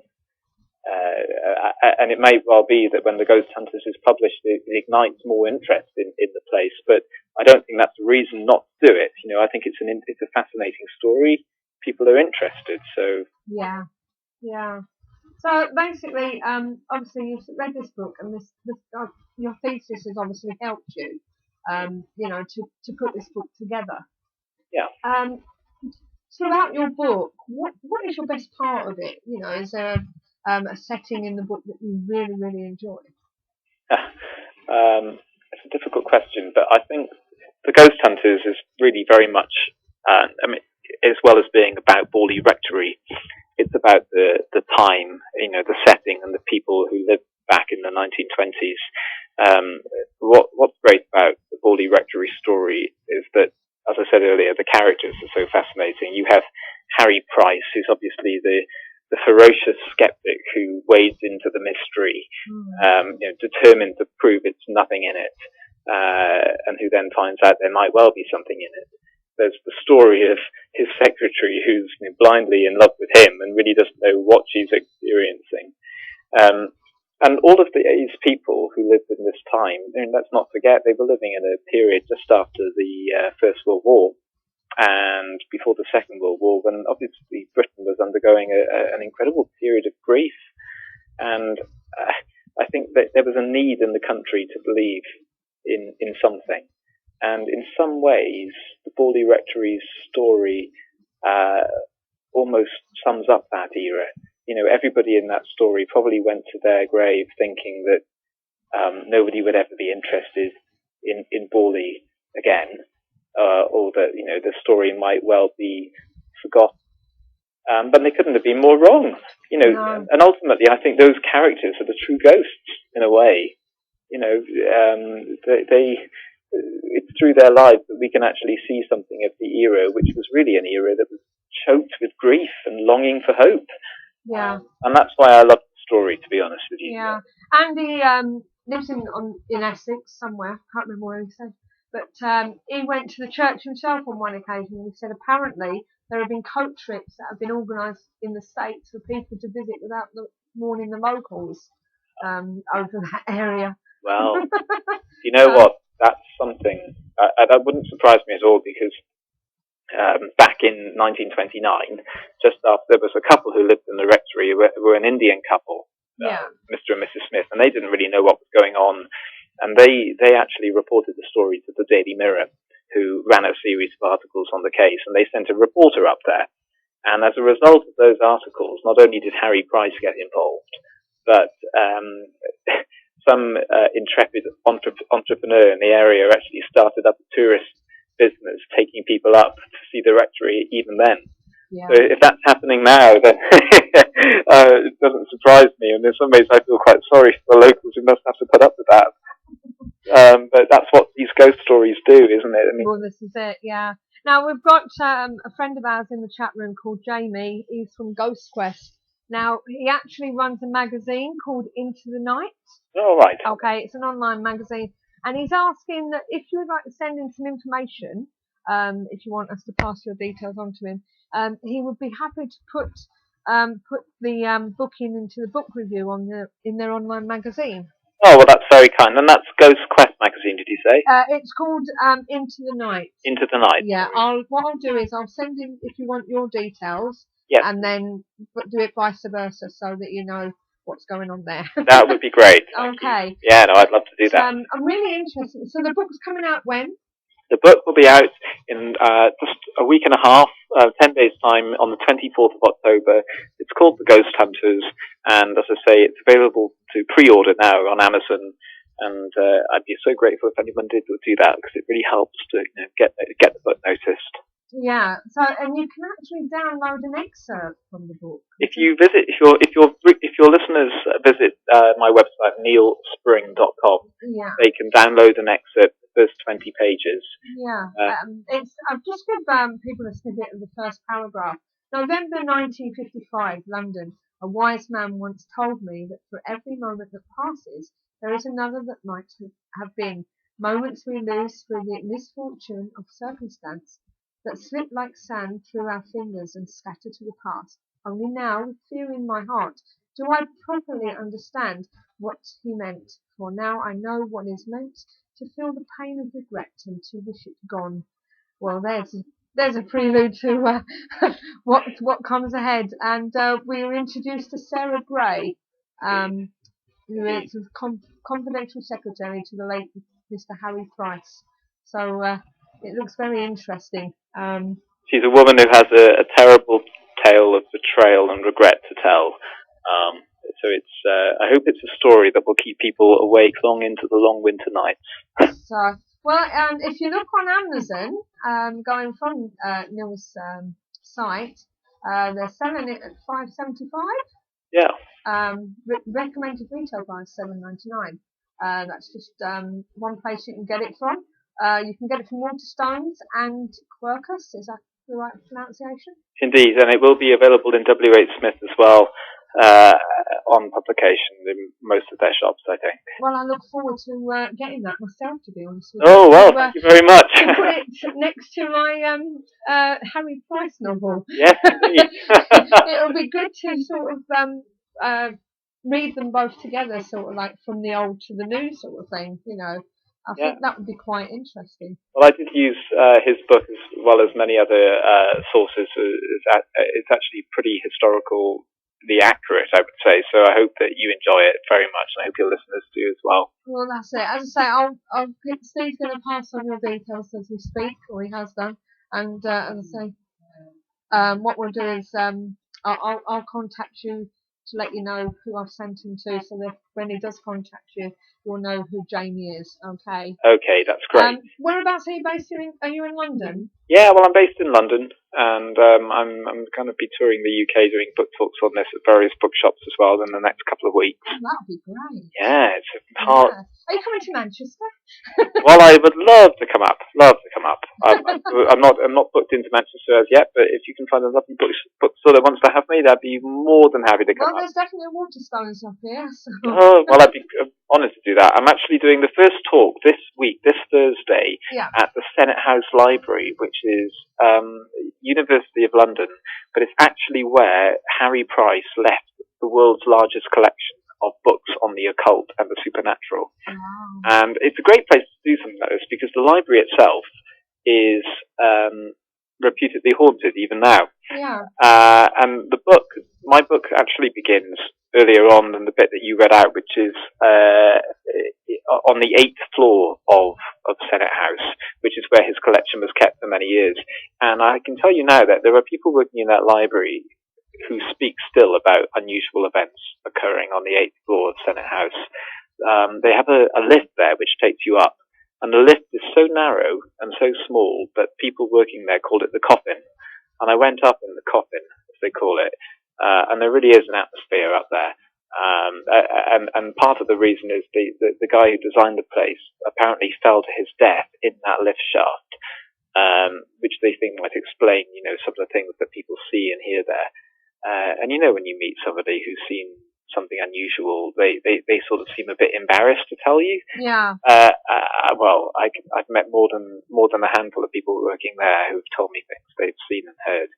So they suggested, that we do the launch there on Thursday, which we're going to do, and I can't wait for it. It just seems so appropriate. I can't help but think that Harry Price might like that somehow. Yeah, I'm sure he will. And this isn't going to be your only book, is it? I believe you're currently working on a second novel. Well, I come from South Wales, and you might know already that in parts of South Wales, UFO sightings have been rife for the last 30 years. Yeah.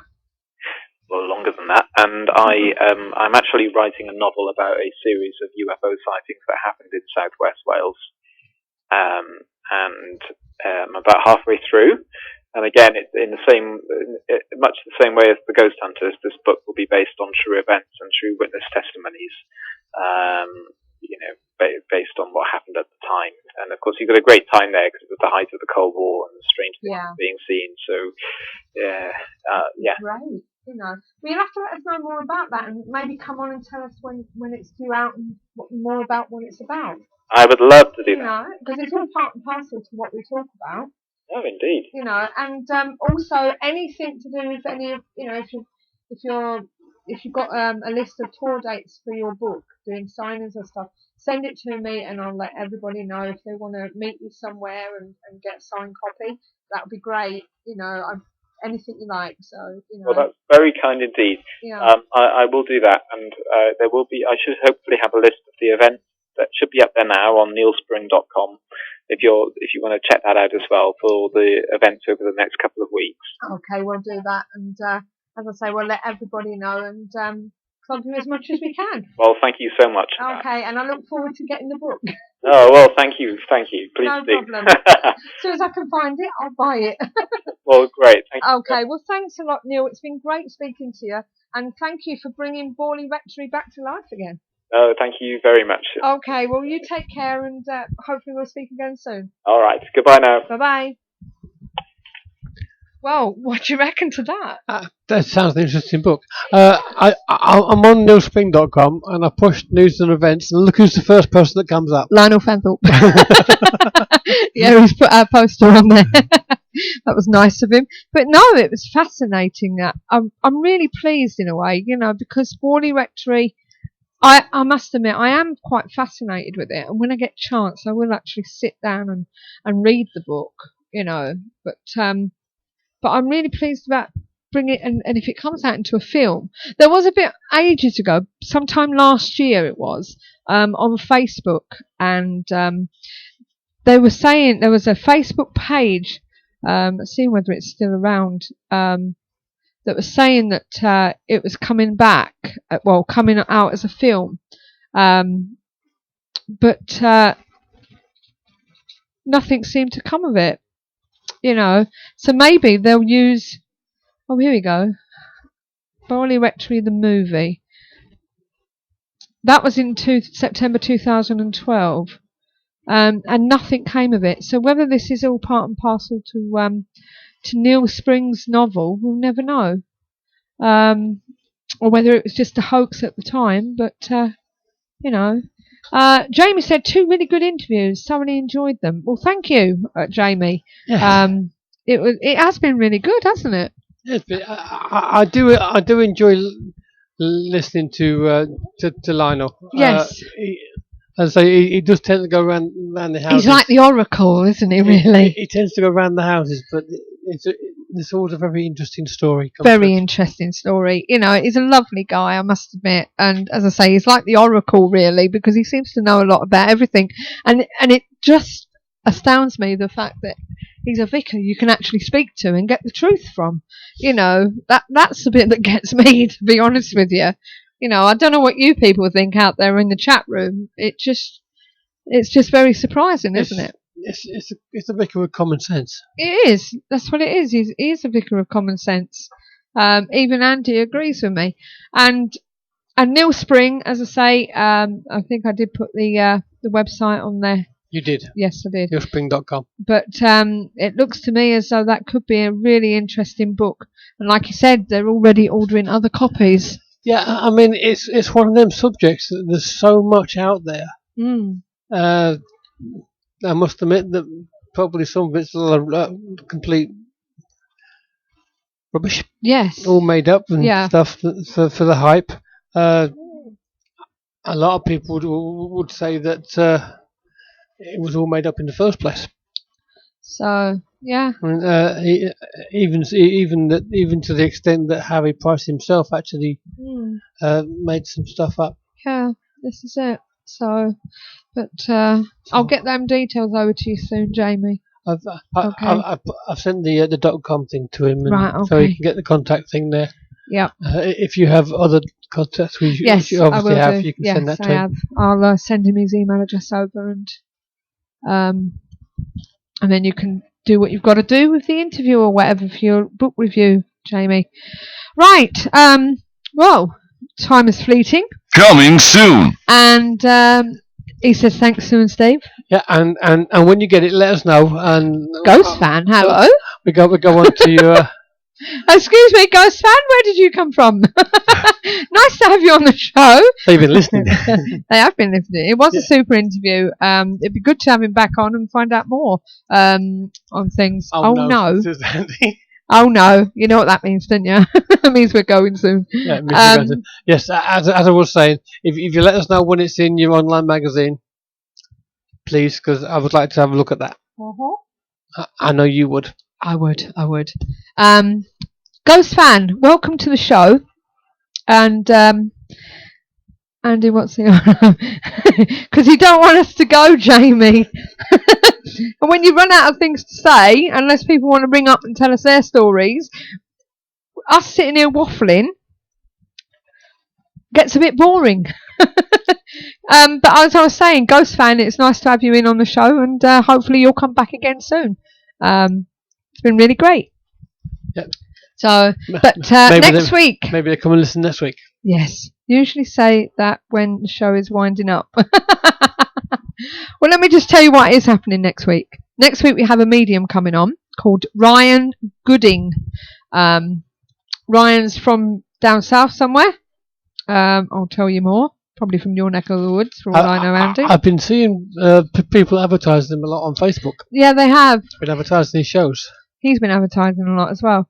Let me see. Apparently, and I would like to ask him about this, but Ryan is from a family with generations of gypsies and fortune tellers, and has also been very spiritually aware. At the age of 14, having been hearing and seeing spirit, he took a keen interest in the spirit world and sought to find out more by attending spiritual churches. In Ryan's words, this is what happens. That's what you can find out on his. He'll be telling us later what happens. But the one thing he does claim to fame, where was it? Was it on there? 2 seconds. Is that he was the medium who predicted Jane Goody's story. Predicted the story? Apparently. Or predicted what was going to happen to her? The medium that predicted Jade Goody's story. That's what he said. He's an international medium. And apparently he predicted Jade Goody's story. Right. You know, so what? I don't know what he means by that, but we can find out. That could be the documentary. It could be. It could be the whole thing from the beginning. Yeah. Before it happened. Which would be quite impressive. So, and also next week we have a very good friend coming to visit us. We do.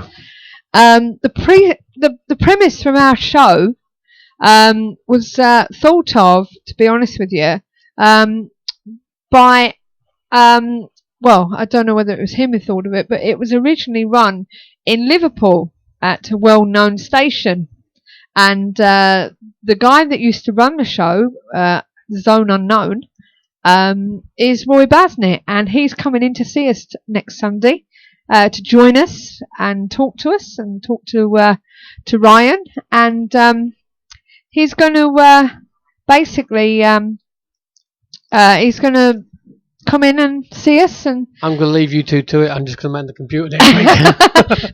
But the thing is, like I say, this is the premise of our show, because when Zone Unknown disappeared, nothing was there before the other show came on, that's on their station, and we tried to bring it back for a while until maybe Roy came along, didn't we? Back again, but so we run it in a way our way, but it's a little bit similar to their Along way. the lines. So, but as I say, we sort of run it along the lines, of the master, don't we, Roy Basnett? But you'll be to be able to talk to him next week. He'll be here. He's well into his conspiracy theories. Very well into them. And he did have. He's an investigator as well. He's had some amazing guests. Yes. I think his wife's actually part of Ghost Quest. Am I right in saying that, Jamie? So he's also doing a lot of doing some film work. Is it? Oh yeah, he is, isn't he? Just a few notes that have been mentioned here. And Andy's moaning because we normally say that when we're winding up. Jamie's looking forward to listening to Roy. We can talk about what's been discussed today. You can do if you want. That's all. Oh, that's. They all say that. Yeah. On a different note, John wants to know. Yeah, Andy's international because he did a tarot card reading in France. On a different note, John wants to know: do you think the author of A Night to Remember had a premonition of the Titanic disaster? No. Because The Night to Remember was made afterwards, wasn't it? No. Was it not? No, it wasn't. It was originally written beforehand. My mother's auntie's cousin's cat was a gypsy. There's a book about the sinking of the HMS Titan, which was written before the Titanic, yes. Neil's a international because he's worked in Scotland, England and Wales. Yep. Okay, and Andy said, I gave a tarot reading in France. Does that make me an international? Yeah. Neil did a few in Germany. What other show is there? Oh, you don't want to know about the other show. Well, Steve Merritt used to work on it. Yes, he did. He doesn't now, as far from what I can make out. Yes, Jane is a member. She's an essential part on the show. Oh, well.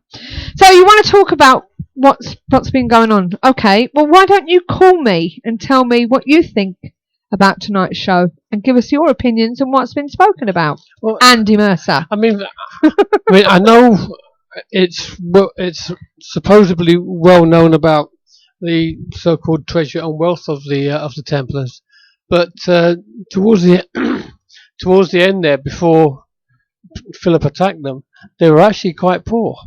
I mean, they had lots of land, but not a lot of money, and supposedly that was one of the pretexts that they were attacked for, because Prince Philip wanted the money. Right. With a little bit of help from the Pope. If you're not doing anything, just to change the subject, if you're not doing anything on Tuesday, you can listen to the Tony Toppin Show, the Manchurian Candidate, World of Tony Toppin, on planetxlive.co.uk. That would be the other show. That would be the other show. Keep it friendly. Yeah, keeping it friendly. So, and don't forget, who else is there that does a show? Alex does a show on Thursdays, so I think he still does. Yep. Wednesday nights, you can also got... and now, mate, at 2 o'clock in the morning? Yeah, Todd Bates on Haunted Radio. Don't forget you can do that one as well. Haunted Radio, Haunted Voices Radio. So you can find that on hauntedvoices.com. It's an American, so it will be late. I think it's about 2 o'clock in the morning. What was this? Thought Lionel was going to talk about the idea that the Templars found something under the Templar of Solomon. I didn't say that. Did you say that? We didn't say that, but that is one of the myths. According to the Da Vinci Code, it was actually Mary Magdalene. Mary Magdalene. So, And it, according to what I read today, the Temple of Solomon was actually an old church that was given to them. Right. Oh. And they renamed it the Temple of Solomon. See, I really, to be honest with you, I hold my hand up. I don't know much about this. That was on the website called the History of the Templars. Okay. Which mentions not only the Hospital of St James. What did you think to his theory of the paranormal? He really went down the Sounds like next door set their fire alarm off again. He really went down the stone theory tape, didn't he? And Neil, give us a ring and tell me what you thought about his exorcism and what your theory is. I did ask him. He said that we do an exorcism. You do see a lot of really strange things. Yes. So maybe you could give us a call and elaborate on the sort of things, and stuff like that if you want. That'd be good. They say supposedly a tunnel under the Western Wall in Jerusalem. They have just human combusted, Steve. I think they have. They don't go bang. Now, what do you think of spontaneous human combustion? What's your theory to this? I can understand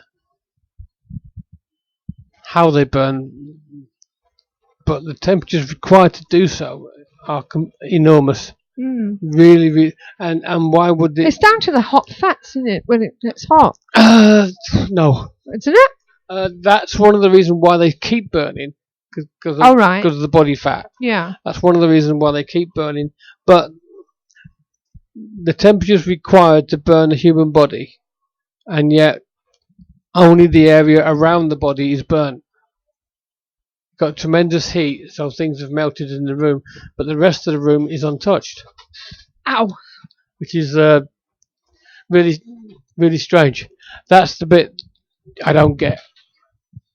I mean, I can understand how a body would burn and stuff like that, but not with the temperatures and heat required to do so. Why the rest of the room is untouched? Yeah, it should completely demolish. Not only the room, but probably the rest of the house. Yeah. Because the temperature it takes to actually burn a human body is enormous. No. I mean, it's not like just building a fire. You wouldn't get the right wouldn't get it. I'll talk to you now about possible ghostly activity, and perhaps you can give me your opinions. Okay. Gav's gone. Where'd that one come from? I don't know. They're going on about flash fires and stuff. All right. They can, Jamie. Like Neil said, it's the Vindaloo. Don't talk about Vindaloo. I haven't had a curry for ages, and I just fancy one. Right.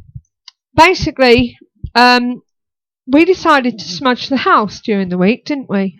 We did. And I was on the computer, and I heard Steve go downstairs, and then I heard somebody go, "Bitch." Yeah, and I thought it was Steve. I thought he'd kicked something downstairs or something. You know what happens when you think. Go on, say it. You know what men are like. No, but you know what I mean when you think, oh, I forgot something, bitch. You know what I mean? Yeah, go on. That sort of thing. Yeah, right. And I really thought it was you, and I said, "Who's a bitch?" Didn't I? Yeah. Yeah. And you were downstairs, but I actually heard it on the landing. Now, I don't know whether somebody wasn't very happy that we were smudging the house. And it wasn't a vocal bitch. It was bitch sort of thing. Like... Bit guttural. Guttural, yeah. Bitch sort of thing. But whispery type. And I didn't think nothing of it. I thought, oh, well, fair enough. Okay, thank you. You did call down and ask. Yeah, I did call down and ask. No, it wasn't me. Yeah, and... But by that time, I think you'd gone into the kitchen anyway. But then I was speaking to somebody on the phone. You were talking to Vinny? Yeah, I was speaking to Vinny on the phone. This is your house you've been for? Yes. Yeah, I'll let you know. I'll tell you a bit more. Speaking to Vinny on the phone, on the hands-free, and all of a sudden I heard, hello. And I went, did you just say hello, Vinny? And he went, no, I didn't say hello. Right? And I thought, okay, fair enough. And that was the same day, wasn't it? Yeah. I think. Or was it the day after? I think it was the day after, but I was sitting in the chair close to you, and I heard it as well. Yeah. Now. And then last night I saw orbs. Next door having a fight. Last night I saw orbs in the living room. Last night you saw an orb in the living room. Yeah. Yeah. Whilst we was watching telly, and the light was off. Basically, you just had your just a standard lamp on. But yes, we are talking about our house. We do see things now and again, don't we? But not very. We haven't seen things very often. One Christmas, we used to have a spate of things happen near the Christmas period. And I've got this Elvis Presley mirror. There's another thing for Andy to moan about. And it goes on a wonk, right? And I mean really wonk. You mean twist? Right? Yeah, it twists. But last year, we went to bed late, weren't we? Same old. We was on the computer. 4:00, went to bed. And when we went to bed, you heard a knock on the door. And it was on the bedroom door. No, you need to back that one up. Oh, go on about that one. It was 4 consecutive days we heard footsteps coming up the stairs. Yes. And it was on the 4th day that they actually knocked on the bedroom door. Yeah. So this is what's happening. Now I'm wondering whether the bitch was a case of you're smudging. You know what I mean? Bitch. You know? They haven't said it before. It's never happened before. We've done it enough times before and they haven't said it. Yeah. Or the fact is because there's a lot of stuff going on at the moment around this house, you know, packing up and stuff like that. So I don't know whether it's a case of that, but that's what's happened here in the last week. Bit of spiritual news for you. Stop smudging. No, I need you to smudge. I feel a bit better now. I'm not depressed. It was getting very heavy here. I have been very depressed. It was getting very heavy here. We were both starting to suffer from headaches and the likes. I got depressed. So it needed to be done. Yeah. So are you still moving then? Fingers crossed. I hear something this week. And on top of that, I mean, when we smudge, we are only asking for the negative to be removed, not not anything else. Not anything else that may or may not be here. Which of Imagine course we do clear now. It for good. No, but it gives me a bit of a break. I was actually thinking of doing a raffle. I've got a book here if anyone wants it. If you're interested in this, can you see that? Not yet. Hang on, you got a little delay. Remember? Hang up, bit of a delay. Can you see that? They can, yes. Signed copy. If anyone wants it, let me know. Yeah. I have read a little bit of it. Can't get into it. Oh, that book. Yeah, that book. Just can't get into it. Yep. You want it, Jamie? Do you want that book, Jamie? Was that a yep to you, or yep you could see it? Andy's saying yes. Right. Who wants it? Andy? Oi. Alright, Andy. You're welcome. Looks good, yes please. I've only got one copy. I've only got one copy. So, oh God, they'll have to fight over it. I'll tell you what we'll do. Can we sell tickets? Yeah. Yeah, that's what we'll do. I'll tell you. No, for the fight. For the fight. Yeah. Andy can read it. Haha. Jamie would say yes, he could see it. Was say yes, eh? Couldn't you see it, Andy? Jamie was saying yes, he could see it. Oh, right. So, well, Jamie just said, looks good, yes, please. Well, I, if you don't mind, Jamie, if I give it to Andy, because he's got history. He has on this one. Okay, so if you'd like to send me your address, Andy, okay. And when you finish with it, keep quiet. And when you finish with it, send it back, and we'll give it to Jamie. And we'll send it on to Jamie. Right, so if you want to type me your address or send me your address via Skype on a PM, yeah, I'll post it to you this week. And when you finish with it, send it back and give it to Jamie. then he can read it. But no, seriously. Yeah. So okie dokie. But yeah, but there's been a few things happening around here, a little bit. Yes, I'm going to have to go and check on next door. That alarm's been going off too long. Yeah. Right, so I want to see what Raymond Nonsense is actually written about. Well, one thing I will tell you is I won't mention the name of the book, yeah, but in the inside cover it says it's been signed and it says in print that this book is true. Okay. So I'll send it to you, Andy, this week. Okay. Right, so here is my address, Leanne. So yeah, and we'll see what happens. You can give me your verdict. You can give me a book review on that then, Andy. Okay. But I'm afraid that's it for tonight. The fun's finished. As I say, next week we've got Roy. He's coming in to have some fun with us. We'll speak to Roy Goodin, and the week after we've got Mr. Kieran O'Keefe, or Dr. Kieran O'Keefe. Well, that's what it's about. Truly nuts. It's just a laid-back show. This is where it's at. Oh, hello. I have a phone call. Oh, look who's here. Hello. How are you? I thought I'd give you a quick 5 minutes before you go. Oh, go on then. What you got to tell us? How I are don't you? tell you anything, I just thought I'd catch up. How are you? I'm absolutely fine. Ladies and gentlemen, if you don't know who's on the phone, it's Neil Mannerley. Hello! Liverpool medium Neil Mannerley. How is everybody? You've not been on for ages. You've not even been listening. So, what's been going on? What's happening? What's planned? I've seen it on Facebook. Everything starts here. Oh yes, new chapter started, yes, on Friday evening. Right. I can't talk too much about it, very, very highly secret. Right. But we've been through rough patch these past few months. We've been through hell basically. Yeah. We've come out to the side. So as from this weekend, we're sort of on top of things. Yeah. So back to reality now. So right. Okay. So no, you haven't. It's still connected.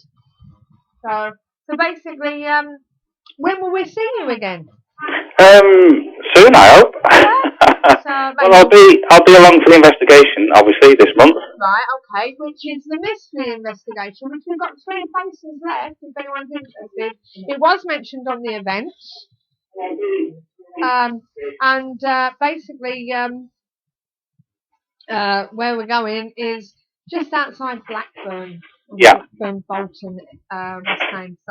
So that should be good. Not many places do it, so it should be interesting. So I'm looking forward to that one, aren't you, Neil? Yeah, I am actually. Yeah, I still don't know where it is, and being a medium, I should do obviously, because I'm obviously going to get all the jibes now, saying, well, you should know if you're psychic. Nobody knows where it is. I won't be telling anyone until the end of near the end of the week. We'd love to, but so little free time these days, says Andy. Well, to be honest, it's better to keep it secret anyway. Well, yeah, this is it. So, there's no research to be done then, and everything that you do get, is coming through. So this is it. Well, it's nice to see you on the chat room again. Old faces. yes, definitely. So, I'll have to come in at some time. Yeah, maybe pop over for coffee as well. Yeah. I'm away at the weekend.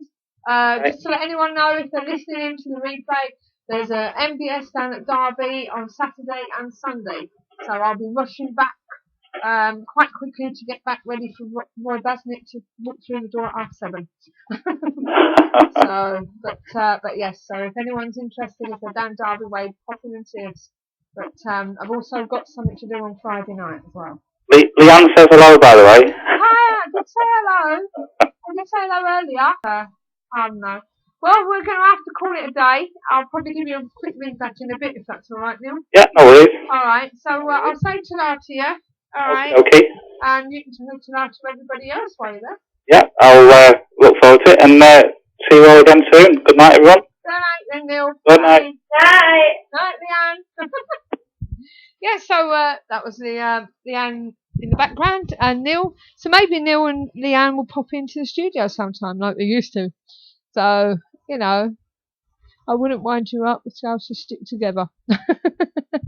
But I'll explain tomorrow, Jamie. Don't worry about it. But as I say, we're going to have to go because I think the fire brigade's coming next door because nobody's in and that fire alarm's going off. So what we're going to do is we're going to have to say ta-ra, and we'll speak to you again next week. So please join us on the KTPF show. And I'm proud to be KTPF. Steve's proud to be KTPF. And so is Neil and everybody else. So until next time, remember, keep the paranormal friendly. Good night and God bless. To see in the night, to measure the spike, to see how cold it's been. I buy my kit so I won't forget the ghosties that I have seen. The Paranormal Intelligence Gathering Services Ghost Store. So visit www.the-pigs.co.uk/ghost store.